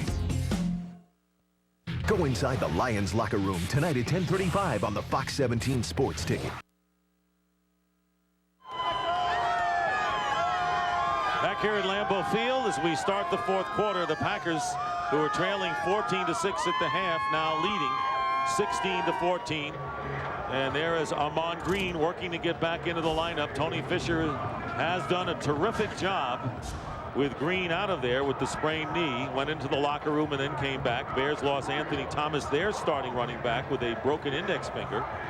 3rd and 4 coming up for the Packers on the Bear 49-yard line. Dick Stockton, Darrell Johnston, Ron Pitts. Packers 8-3 on the year, and still have hopes of a home field advantage because there's a lot of football left to play, and just because Tampa Bay has a 1-game lead and in essence a 2-game lead, because if the Packers were to tie the Buccaneers, Tampa Bay, by virtue of the tiebreaker, would have that advantage. But there is plenty of time left after today, 4 games in the regular season.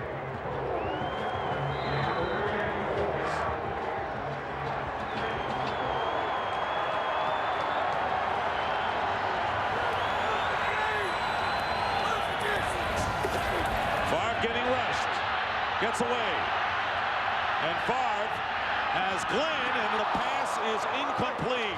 Good defense downfield by Roosevelt Colvin on Terry Glenn after Mike Green came up on a safety blitz. Yeah, he comes right up the middle. Brett Favre does a nice job of sidestepping him right there, buying a little bit of time. Roosevelt Colvin, what a nice job of a hustle down the field. He's one-on-one with Terry Glenn. He was hoping to be able to knock him down as he came on the crossing route. Gets his hands up in the way. Didn't have his head turned back, but a nice job with the linebacker on a wide receiver. Josh Bidwell punting on 4th down, and a good one. Leon Johnson back there, and the ball will bounce into the end zone, touchback. And the Bears will get it back. 49-yard kick by Bidwell. We'll be back. All the weather outside is frightful. but the 5 is so delightful. Since we've got no place to go, let it snow, let it snow, let it snow.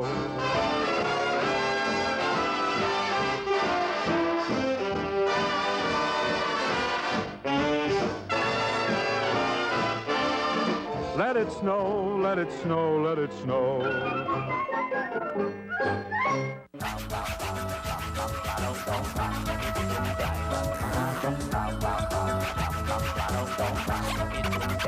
Introducing Dockers, flat front mobile pant. Nice pants.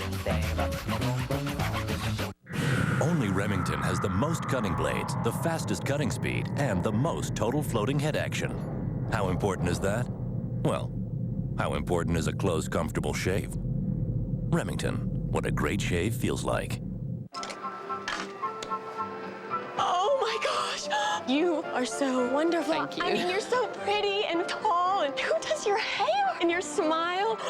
I know I'm babbling on, and meeting you, it's just made my day. You're just saying that because I'm on TV. You're on TV? Use any Visa card this holiday season and everyone will want to be nice to you. Because each time you use your Visa card, you could win $10,000 for you and $10,000 for a friend. Oh my gosh, I think you are so wonderful. Fox NFL Sunday is brought to you by Visa. It's everywhere NFL fans want to be. By Dockers Stain Defender. Don't be the one without it. By IBM, taking business to the next level with e-business on demand.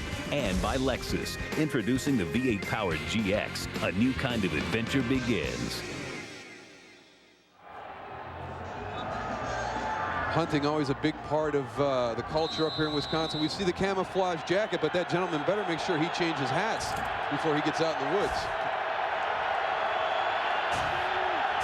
I think he wants to just stay in Lambeau Field in the friendly confines. He's hunting something else with what he had in his hand. Leon Johnson, nothing.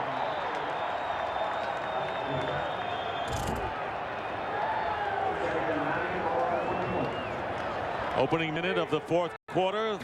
Packers leading 16-14. This has been the oldest rivalry in the National Football League. They started back in 1921 when Darrell Johnson used to watch television black and white set. The Chicago Staleys, George Hallis against these Packers. You remember those early days. Barry Lambeau.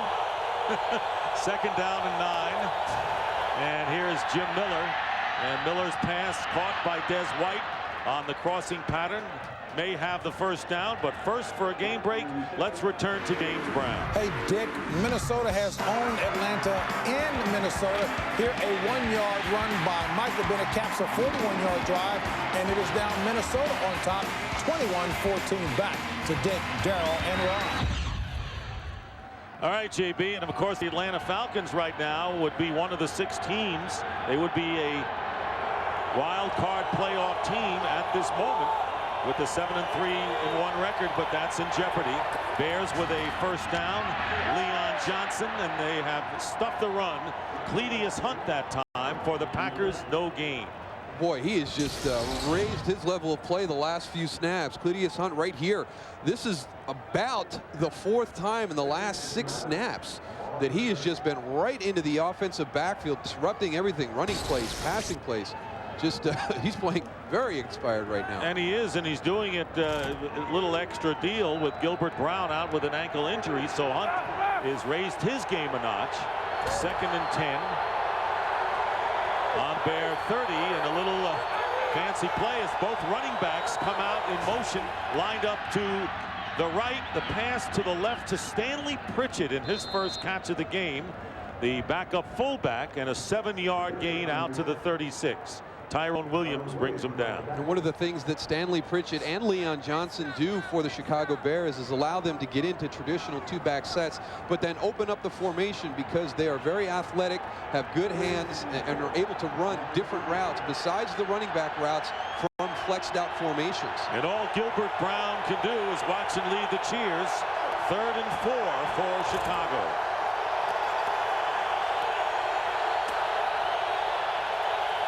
Tight formation, and Leon Johnson in motion. Jim Miller looking for a receiver, has one. Short of the first down, Des White, and the ball is loose.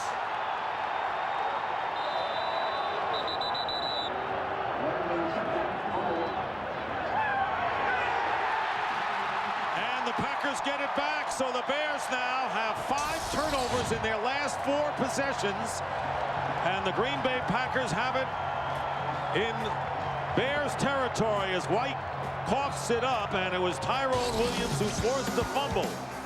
So things continue to get dim for Dick Duran and company. Mr. Stevens? Yeah. Got you down for over 130 channels, $39.99 a month. Right, so... every channel's digital quality. There's access to 31 premium movie channels, 60 pay-per-view movie titles a month. Great. So that can go on the back of the roof? Yeah, sure. Yeah, good. So go ahead and pull around back. You work for the cable company, huh? Yeah. Yeah. Why settle for cable? Get a 2-room DirecTV system with installation for under $50. What are these? Magic Business Binoculars. How do they work? You look through them, you see the future of business. Wow. The future sure looks different. What do you see? It's a 3D holographic projection of the world to come. Things move fast. Everything's integrated. Everything works in real time. How'd we get everything to work? I don't know. It says I need another quarter.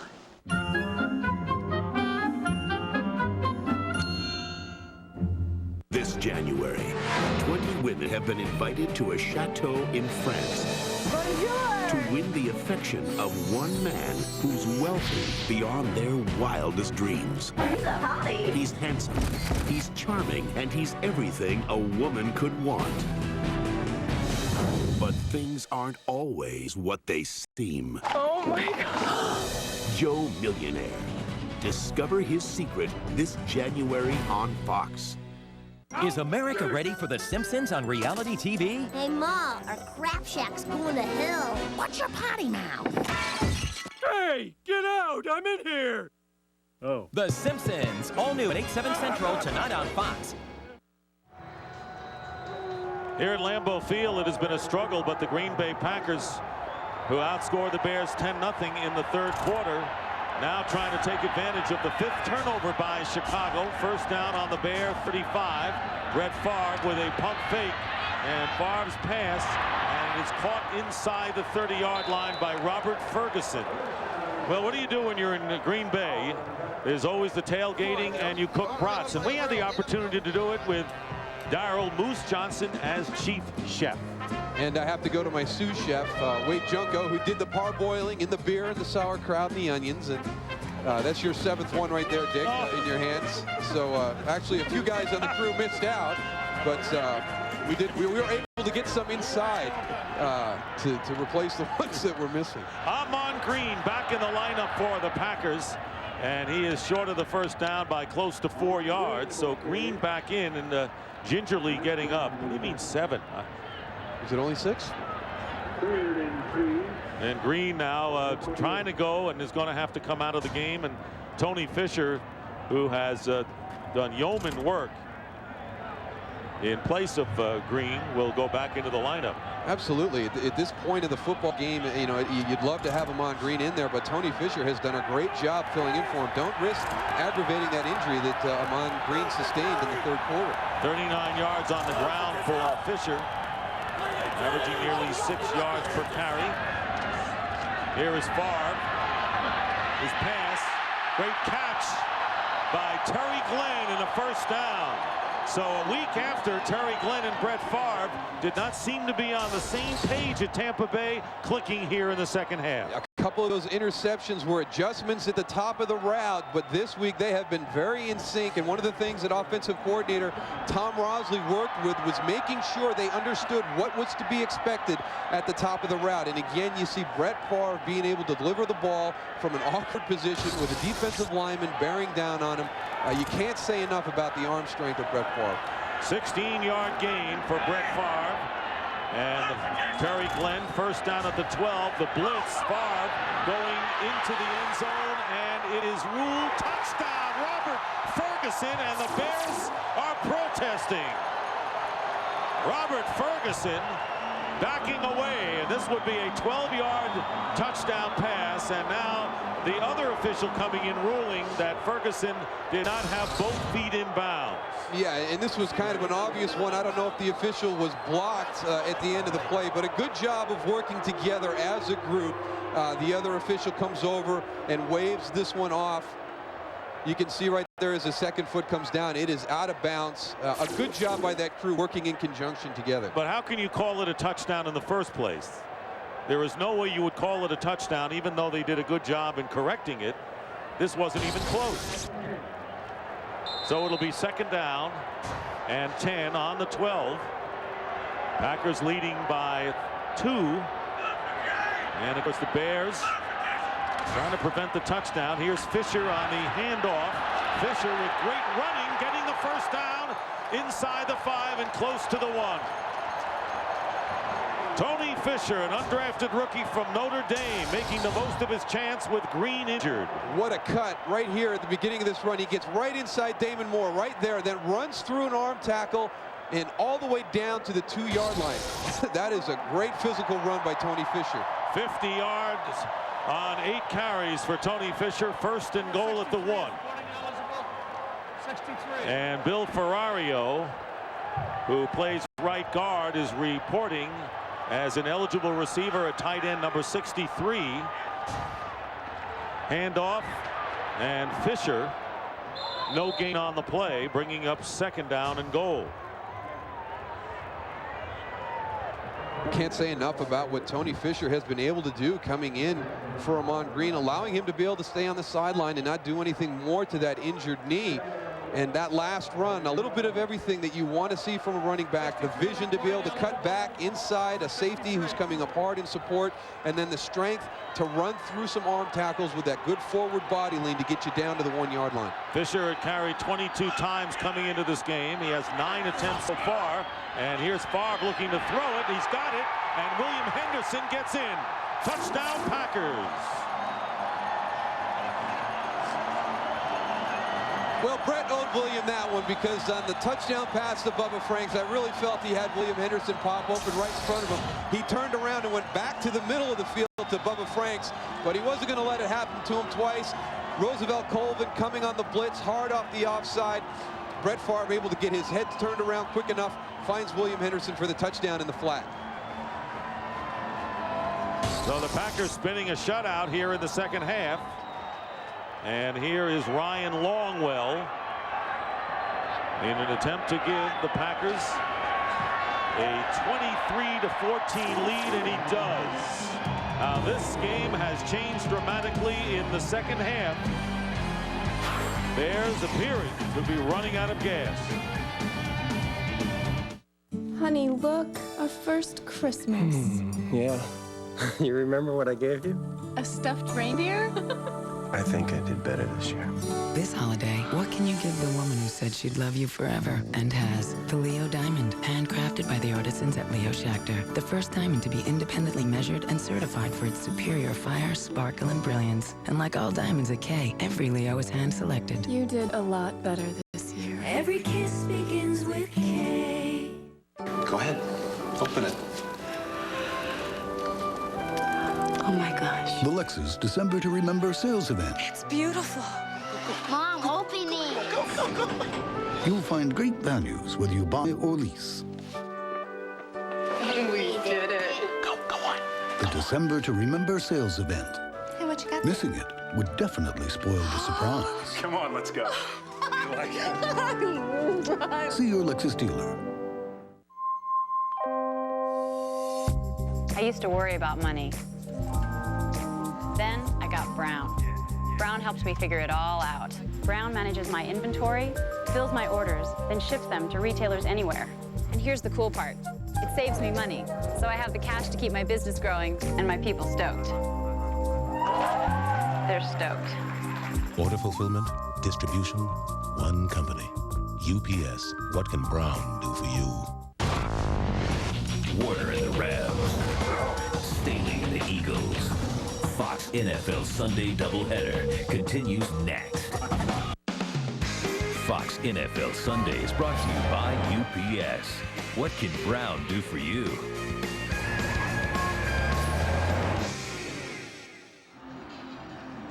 Back at Lambeau Field, the Packers leading the Bears 23-14 with 8:09 remaining as the Packers take advantage of yet another Bear turnover.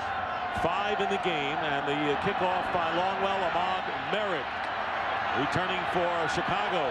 Merritt still on his feet and edges his way to the 36-yard line. A return of 23 yards. Well, Bears have their work cut out for them now, including Jim Miller. The Packers have taken this game. Spider-Man! What's cracking, baby? Woo! Hey! Where you going, Spider-Man? Woo-hoo! Ha! You're getting the girl. Saving the day. Yeah! Go, Spider-Man! If they're into computer stuff, go to the one place that has it all, like Spider-Man the computer game. There's something fun for everyone at Best Buy. Go get him, Spider-Man, yeah! It's a deal worth a double take. It's Applebee's new Take 2. Choose 2 from 4 delicious entrees to make 1 mouth-watering plate. Now that's eating good in the neighborhood. Why do I rent from Enterprise? For more cargo room, more people room, or more headroom. Enterprise. So easy it's like having a second car. Or third. Pick Enterprise. We'll pick you up.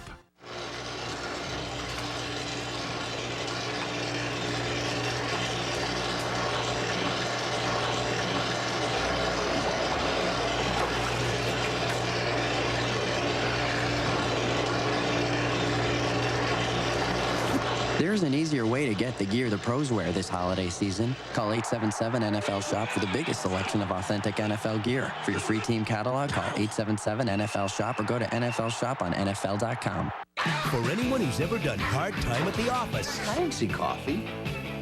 Do you see it now? Comes the comedy that proves your coworkers. Once, I forgot how to use pants. Are as crazy as you think. What kind of monster are you? Andy Richter, season premiere at 9:30 tonight on Fox. 17 unanswered points by the Packers in the second half. And they lead 23-14, trying to extend their winning streak over the Bears to 5 in a row. And 16 out of 18. They have dominated this long-time rivalry in recent years. First down, and Miller falls down, and that's a familiar sight from what we saw last week against Detroit. But right now, let's get a game break from JB in Los Angeles. Hey, Dick, another familiar sight. Take a look at Michael Vick. What does he do? Nothing there. Oh, I'll take it in. 28 yards to pay dirt. His 7th rushing touchdown of the season. All tied at 21 in Minneapolis. Back to Dick, Darrell, and Ron. Good sign right there for the Atlanta Falcons and their fans. A game that you mentioned earlier, Dick, could be a trap game. They're hanging in there, playing tough. They bring Shelton and Leon Johnson out to the right on 2nd and 17, leaving the open for Dustin Lyman. And Lyman still will be about 8 or 9 yards short of the first down after that play. Lyman, of course, with his 2 first NFL career touchdown catches in the first half, as the Bears resorted to trickery on a fake field goal. Brad Maynard with the shuffle pass to Lyman for the first score. The Bears led up to 14-13 before the Packers took the lead late in the third quarter and added to it here in the fourth. 3rd down and 8 for Chicago. Jim Miller all the way. Did not throw a pass during the week. And they're trying to hang in there. A very game quarterback. And here is Miller, and overthrows his intended receiver, Marty Booker, bringing up 4th down. The Green Bay Packer defense not wanting to be outdone by their offensive performance this half. Both sides of the football coming out and doing a great job after intermission. Mike Sherman very disappointed in the effort that his team was giving in that first half. Obviously, they received the message that he was getting across. They have played very well on both sides of the ball. Brad Maynard will kick it away. Darian Gordon to return for the Packers. It'll be decent hang time right here as Gordon backpedals inside his 15. And with the fair catch, with 6:29 showing on the clock here in the fourth quarter. Rams, Eagles, Seahawks, and the 49ers. Second half of our Fox doubleheader. Packers, who are undefeated at Lambeau, 5-0 this year, and of course a couple of weeks ago were sailing along at 8-1. They would have had home field advantage, never have lost a playoff game here. Lost that step with defeats at Minnesota and Tampa Bay, trying to get back on track today against the Bears. Not playing well in the first half, but have turned things around here in the second. First down, handoff to Tony Fisher, and it's Philip Daniels, and a loss on the play. Well, Darryl, let's take a look at the NFC playoff picture of the 4 division leaders, the 2 wild card people. Tampa Bay, Philadelphia, Green Bay, San Francisco lead their divisions. And right now, Atlanta, New Orleans would be the wild cards and the chasers. Yeah, and then you see Giants in St. Louis. They're vying for a chance to get into that wild card situation. But some big games this afternoon. We have the St. Louis Rams playing the Philadelphia Eagles later today. We've seen Atlanta in a dogfight with Minnesota. So possibly some change in that scenario after today's games are over. Donald Driver with the reception and a short gain. Giants are leading Tennessee 26-20 in their game at Giant Stadium. 3rd down and 8 coming up. Packers can clinch the NFC North with a victory today. But of course, they have bigger things in mind, as we know.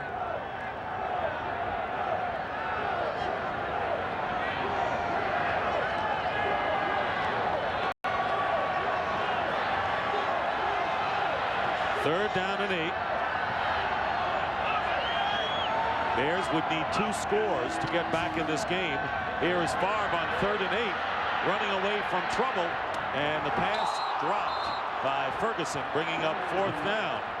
That time Alex Brown talked about how well he has played as a rookie for the Bears, chasing after Brett Favre, but a flag has been thrown, and it'll go against the Packers.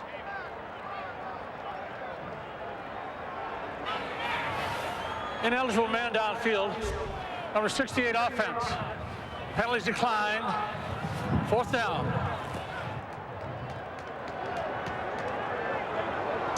Again, Brett Favre able to move out, and he just throws from some of the most awkward positions that you'll see a quarterback throw. And we talked to him about it. There's sometimes when he throws with both feet off the ground, and he says it's because of the torque that he can generate. He said it's very simple, but we went and took a look at the equation for torque, and yeah, I don't think it's that simple. Well, Josh Bidwell will punt it. I don't know how. We have to do a lot of research to get that formula. Here is Leon Johnson returning, gets good field position for the Bears, but I don't know where we would find that formula for torque. I mean, we have no scientists on our crew. Where could we find this very technical, mathematically complicated? Well, there it is, the formula for torque of all places. And obviously very simple, you know, in Brett Favre's eyes. There's nothing to it, you know. The fact that, you know, if I'm backpedaling off my back foot or with actually both feet off the ground, it's just simply the torque that I can generate. So for all you young quarterbacks out there, you know, if you can break down this equation right here. Hey, a relative of Albert Einstein is maybe part of our crew. I'd like to see it again. I think I'm getting it now. I was almost there. Torque, of course, he says he does it with his hips. Hips? Right? And arm. And arm. It works.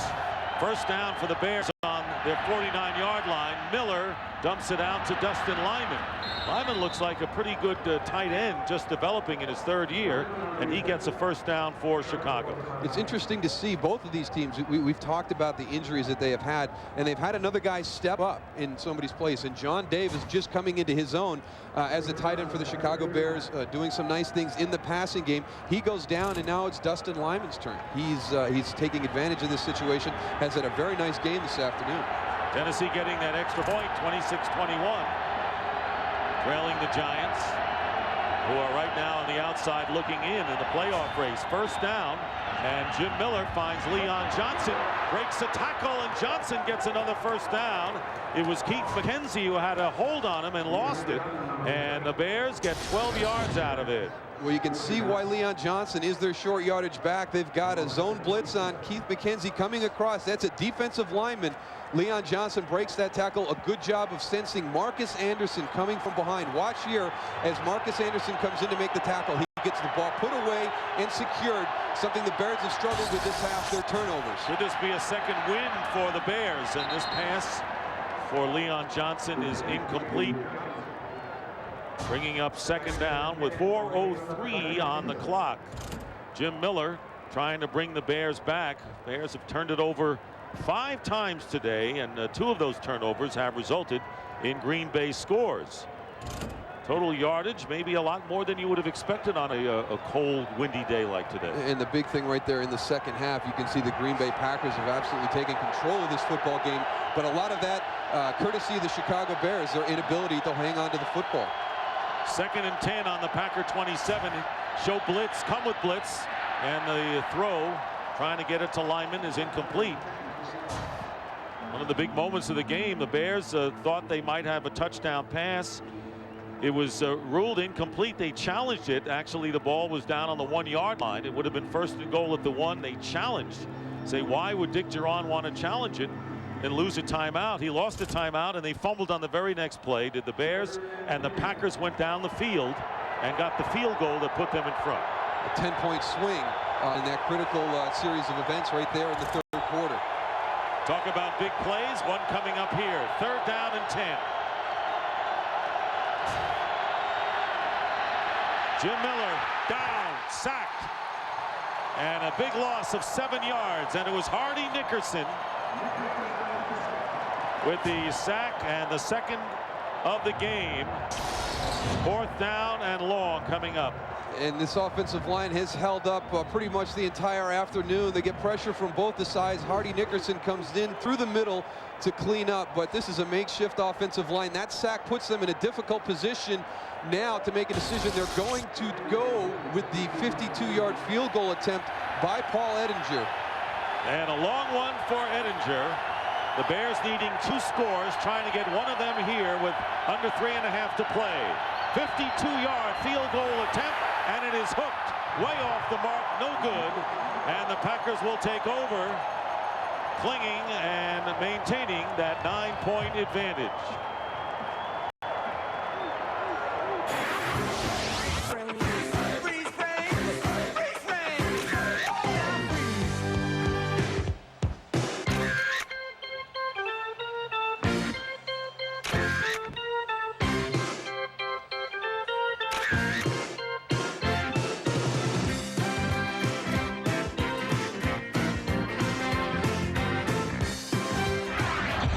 If you're opening up a magazine and you wanted to see snapshots of today's game, there you would have them. And the crowd enthused over the Packers command right here, Tony Fisher, and he is going to be a major hero if the Packers go on and win this game. Tony Fisher picking up 8 yards on 1st down, and the clock winding down to 3 minutes to go in the game. Fisher has picked up 56 yards on 11 carries in relief of Amon Green, who went out with a sprained knee, came back from the locker room, tried to go, and limped off the field. 2nd down and 2.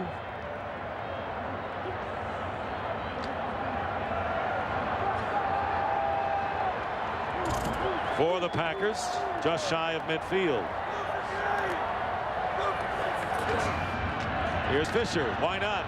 Tony Fisher has been doing it all of the second half, going outside, and a huge gain to the 34-yard line. A flag is down after Fisher goes out of bounds, picking up 17.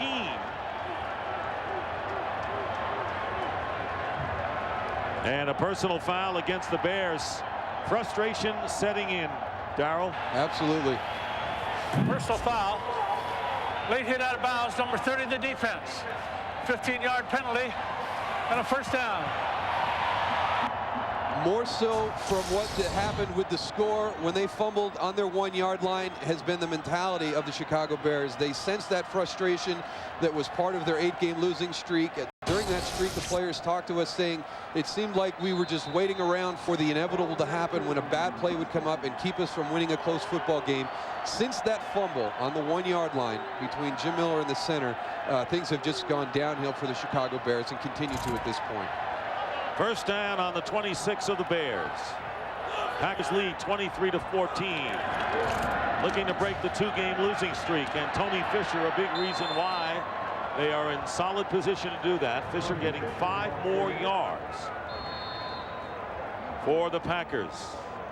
And a 2:16 to go. Timeout, Chicago. Timeout. We'll be back. Chicago. My name is David. I play offense. I play center. I play guard. I play defense. Vincent. And sometimes I play tackle. Sometimes I play defense. Because I play right guard. I play linebacker. I play running back. I play fullback. I play right guard. Tackle. My name's Casey, and I play football. And the Bears with 1 timeout left, and they'll have the 2-minute warning as well, needing 2 scores. But there's been no indication in the second half, and a stark contrast to the first, that the Chicago Bears look like they have anything to take it down and get 2 scores. No, they have not been able to hold on to the football. Their defense has not been able to make a critical stop when it needs to, and it's just been a different football team since that big key turnover when they had 1st and goal at the 1. Fisher running nearly at will, getting inside the 10, close to a 1st down. And there's nothing more demoralizing for a defensive unit when the offense is just continually running the ball just straight down your throat, and that has really been the case since about the midpoint of the 3rd quarter. This Green Bay Packer offense has just taken control of the football game between the offensive line, the defensive line. This game has totally shifted to the Packers. Final timeout used by the Chicago Bears. Brett Favre with 221 yards, 2 touchdowns. Amon Green, the leading rusher right now, but Tony Fisher gaining on him very quickly, and Tyrone Williams a huge day on the defensive side of the ball. 5 turnovers. Williams forcing a fumble, getting an interception, part of the great defense today. But Tony Fisher, a rookie from Notre Dame, and Notre Dame fans hanging their heads today after losing to USC yesterday in the season finale. We're in position for a BCS Bowl spot, and that's going to go by the boards. But Tony Fisher getting it done for the Shamrocks today, huh? 1st and goal at the 9-yard line, and they give it to Tony Fisher. Fisher stumbles his way to the 5, and the 2-minute warning with 1:59 on the clock. Packers just about 2 minutes away from wrapping up the division title.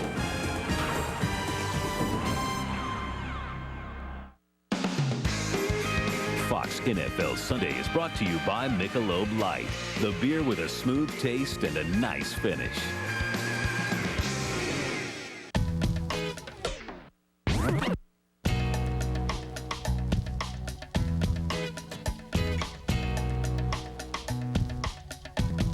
The world is spinning round and round. It's got me up. It's got me down. I'm not sitting around. I'm not waiting. I'm not sitting. I win again. You lose. I win. I mean, my batteries are dying. Presenting our longest-lasting Energizer Max ever. Energizer Max. Do you have the bunny inside? I'm not exactly a small person. Never have been. There aren't many things made for someone like me. Not many things at all. The Black & Decker swivel drill is. It works in 5 different positions, so I don't have to. It's pretty cool for a little guy. The swivel drill from Black & Decker. Go ahead. Open it. Oh my gosh. The Lexus December to Remember sales event. It's beautiful. Mom, open it. Go. You'll find great values whether you buy or lease. We did it. Go on. The December to Remember sales event. Hey, what you got? Missing it would definitely spoil the surprise. Come on, let's go. See your Lexus dealer. Well, the Lambeau Field crowd not doing much early in the game. It was the quietest I had heard them in some time, Darryl, but reason to celebrate now as the Packers have totally dominated the Bears in the second half. It has really been a different football game here in the second half, and to me the big thing, the offensive line has just taken over the game for the Green Bay Packers. They have been running the ball much more effectively here in the second half and have controlled the flow of the football game. Bears are out of timeout. Second down and goal. Tony Fisher fighting his way down close to the 2-yard line. Well, the Packers ending their 2-game losing streak on the road, coming back home where they will go 6-0. This is their remaining schedule. Tough one at San Francisco, which could be a tiebreaker kind of game for them. And they finish against the New York Jets, who right now are in playoff contention in the AFC. And they are 0-2 on the road this year against teams with winning records. So both of their remaining opponents, the San Francisco 49ers and the New York Jets, both with winning records. Those will be the big tests, a little bit of payback for the Minnesota Vikings, but be careful of those Buffalo Bills coming here to Lambeau Field. Yeah, they know how to play in the cold weather. Third down and goal. Here's Fisher, and Fisher touchdown.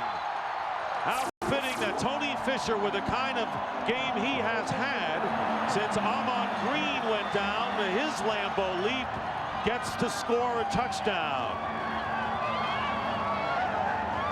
So Tony Fisher with his first NFL touchdown, and the Green Bay Packers rolling here in the second half. And if Ryan Longwell succeeds on the extra point, 24 unanswered points. A stunning turn here in the second half at Lambeau Field, and the kick is good, and the Packers have extended their lead over the Bears to 30-14. We've been talking about this offensive line in the second half. This is just a simple short yardage goal line play. A tremendous surge by the guys in the middle of that line. They make it look easy for Tony Fisher. Tony Fisher, 59 yards gained on 17 carries and a touchdown. It's got to be fun for a rookie playing up here in Green Bay when you get that, not only your first touchdown, but you get to do the first Lambeau Leap off on top of that. Congratulations to Tony Fisher.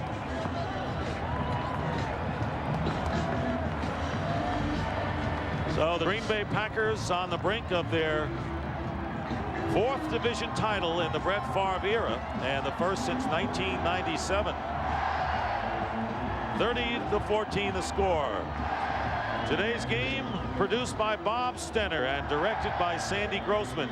The associate director, Charles McDonald. The broadcast associates, Wayne Wilson and Robert Slosby. The technical producer, Bob Muller. Pregame shows produced by Scott Ackerson and directed by Bob Levy. The studio technical supervisor, Jack Simmons. The senior producer is Bill Brown. And the executive producers of Fox Sports are Ed Gorin and David Hill.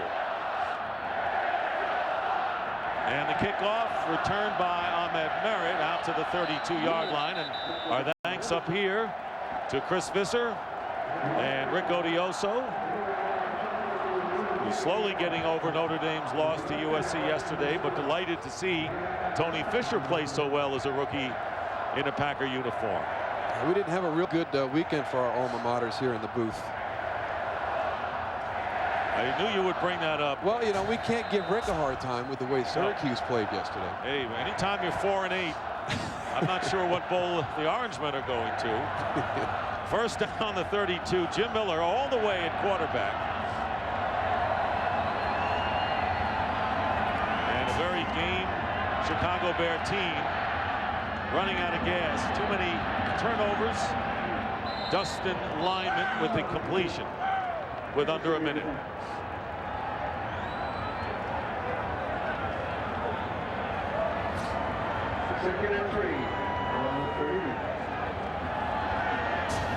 Second down and 3, and Jim Miller will dump it off to Leon Johnson, who was hit, gets the first down by Marcus Anderson. And here was one of the big concerns coming into this football game, the injury to Chad Clifton. They were going to go with a new offensive line group, but this group has played before. You look at some of those victories over New England, over Miami, those are quality wins. And another win for that group. They now moved to 4-0, and they really took control of the game this second half. Marty Booker on the reception, and a penalty flag is down.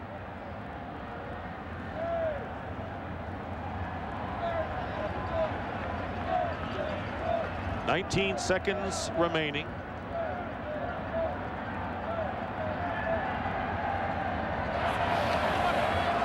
Men on the field at the time of the snap by the defense. 5-yard penalty.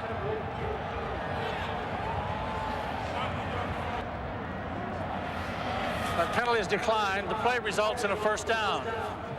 First down for the Bears. So the Packers will go to 9-3 on the year, and the Philadelphia Eagles, playing the Rams coming up in the second half of our doubleheader, 8-3, need to win to maintain their second place standing in the conference. Henry Burris in the final seconds of the game, drilling a pass, tipped up, and the pass is caught. Touchdown by Marcus Robinson. So Henry Burris, who was the third quarterback on the Packers for 11 games last year, and once a backup in the Canadian Football League, throws a touchdown pass 45 yards to Marcus Robinson. Well, the one thing the Packers didn't have to worry about through the course of this game because of Jim Miller's injury was the deep ball, but Henry Burris comes in, his first throw, throws the ball downfield. Good concentration right there by Marcus Robinson to keep his focus on that football for the touchdown. Darian Gordon might have gotten a hand on that ball, bounced it, tipped it in the air, and it was caught. So Burris with his first NFL touchdown pass. And Jim Miller is in there for the two-point conversion. 10 seconds remaining. Too little, too late for the Chicago Bears, and this one will not go. Pritchett cannot hold on, and the two-point conversion goes by the board. So the Packer lead is now 30-20. Well, the Green Bay Packers, they have lost control of their own destiny now in the playoff race, and a sluggish first half for them this afternoon. They get the ship righted at halftime, come out and have a good second half. The players all talked about just winning their last 5 games. They know that Tampa Bay has a tough schedule down the stretch. They've got a big game with San Francisco. Philadelphia has injuries, so the approach that they have taken is the correct one. Hey, we can't control what we do from this point on out into the playoffs, but the one thing we have to do is win out to give ourselves the best chance. Packers will go to 9-3, and of course hoping that Tampa Bay stumbles in New Orleans. And of course, even though the teams would be tied if those events occur, Tampa Bay still would have the edge because of the tiebreaker winning last week. So the Eagles, faced with it right now, need to win to maintain the second slot, and it's going to be very tight. When you go to the last month of the season, nothing will be decided really until the next to last, and usually the last week. Absolutely, and this is when you look for one of those teams to get hot. We saw it last year with the New England Patriots, 2 years ago with both the Baltimore Ravens and the New York Giants. It's who's playing well in December. You don't want to have peaked in September or October. We've seen a few teams that have done that. It's how you're playing at the end of the football season, and this is going to be a fun month as we go down the stretch. And the onside kick attempt recovered by the Packers, and there are no gimmies either, because you could look at a schedule and you could say, well, this is going to be a win. We have seen in the past that you can't count on any games to be sure win. Absolutely. Look at Atlanta this afternoon. They're in a dogfight with the Minnesota Vikings. The Chicago Bears come out and play Green Bay here at Lambeau, very tough for the first half, and that's what parity around the NFL has done. There's teams with good records, but the old cliche, any given Sunday, any team can be beat, is truer now more than ever. No question about it, Darrell. And the Bears, who ended their 8-game losing streak last week, will drop to 3-9 on the season. Packers going to 9-3, clinching the division. And once again, they can safely say they have never lost 3 in a row since Mike Sherman has been their head coach. The game is over, and the 1 second showing on the clock. Now it is, and the Packers have won it. And for Mike Sherman, his team woke up in time. 2 former assistants here in Green Bay, one still the head coach of the Packers, who win it 30-20. We'll be right back. Tiki, Mom's gonna love these. Hi. Hey, you take a check? I'm just gonna need some ID. Okay. How do I know this is you? Because it looks just like him. But it's me. Okay. But it looks like him. This says that you were born... 1975. Okay. But it could still be him. Next time, use the Visa check card instead of checks. It'll get you in, out, and on with life. So, are you guys related? Bullseye wins it.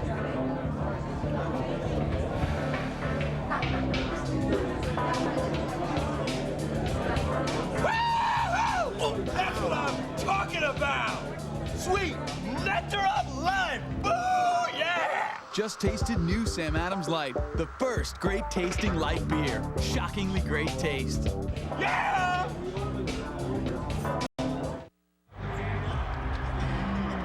Welcome back to Green Bay. Ron Pitts with the star of the second half, I should say, Tony Fisher, undrafted free agent out of Notre Dame.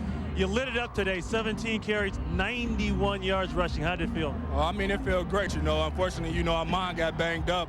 But, you know, I just had to come in and just fill in for Amon and just do the best I can.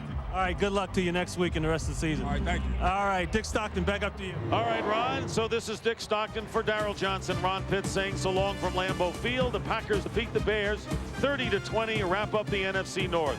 Stay tuned to Fox Sports for the Office Depot Game Break Show with JB, Terry, Howie, and Jimmy right after these messages. For more information on today's game and the latest NFL news, log on to foxsports.com. So long, everybody.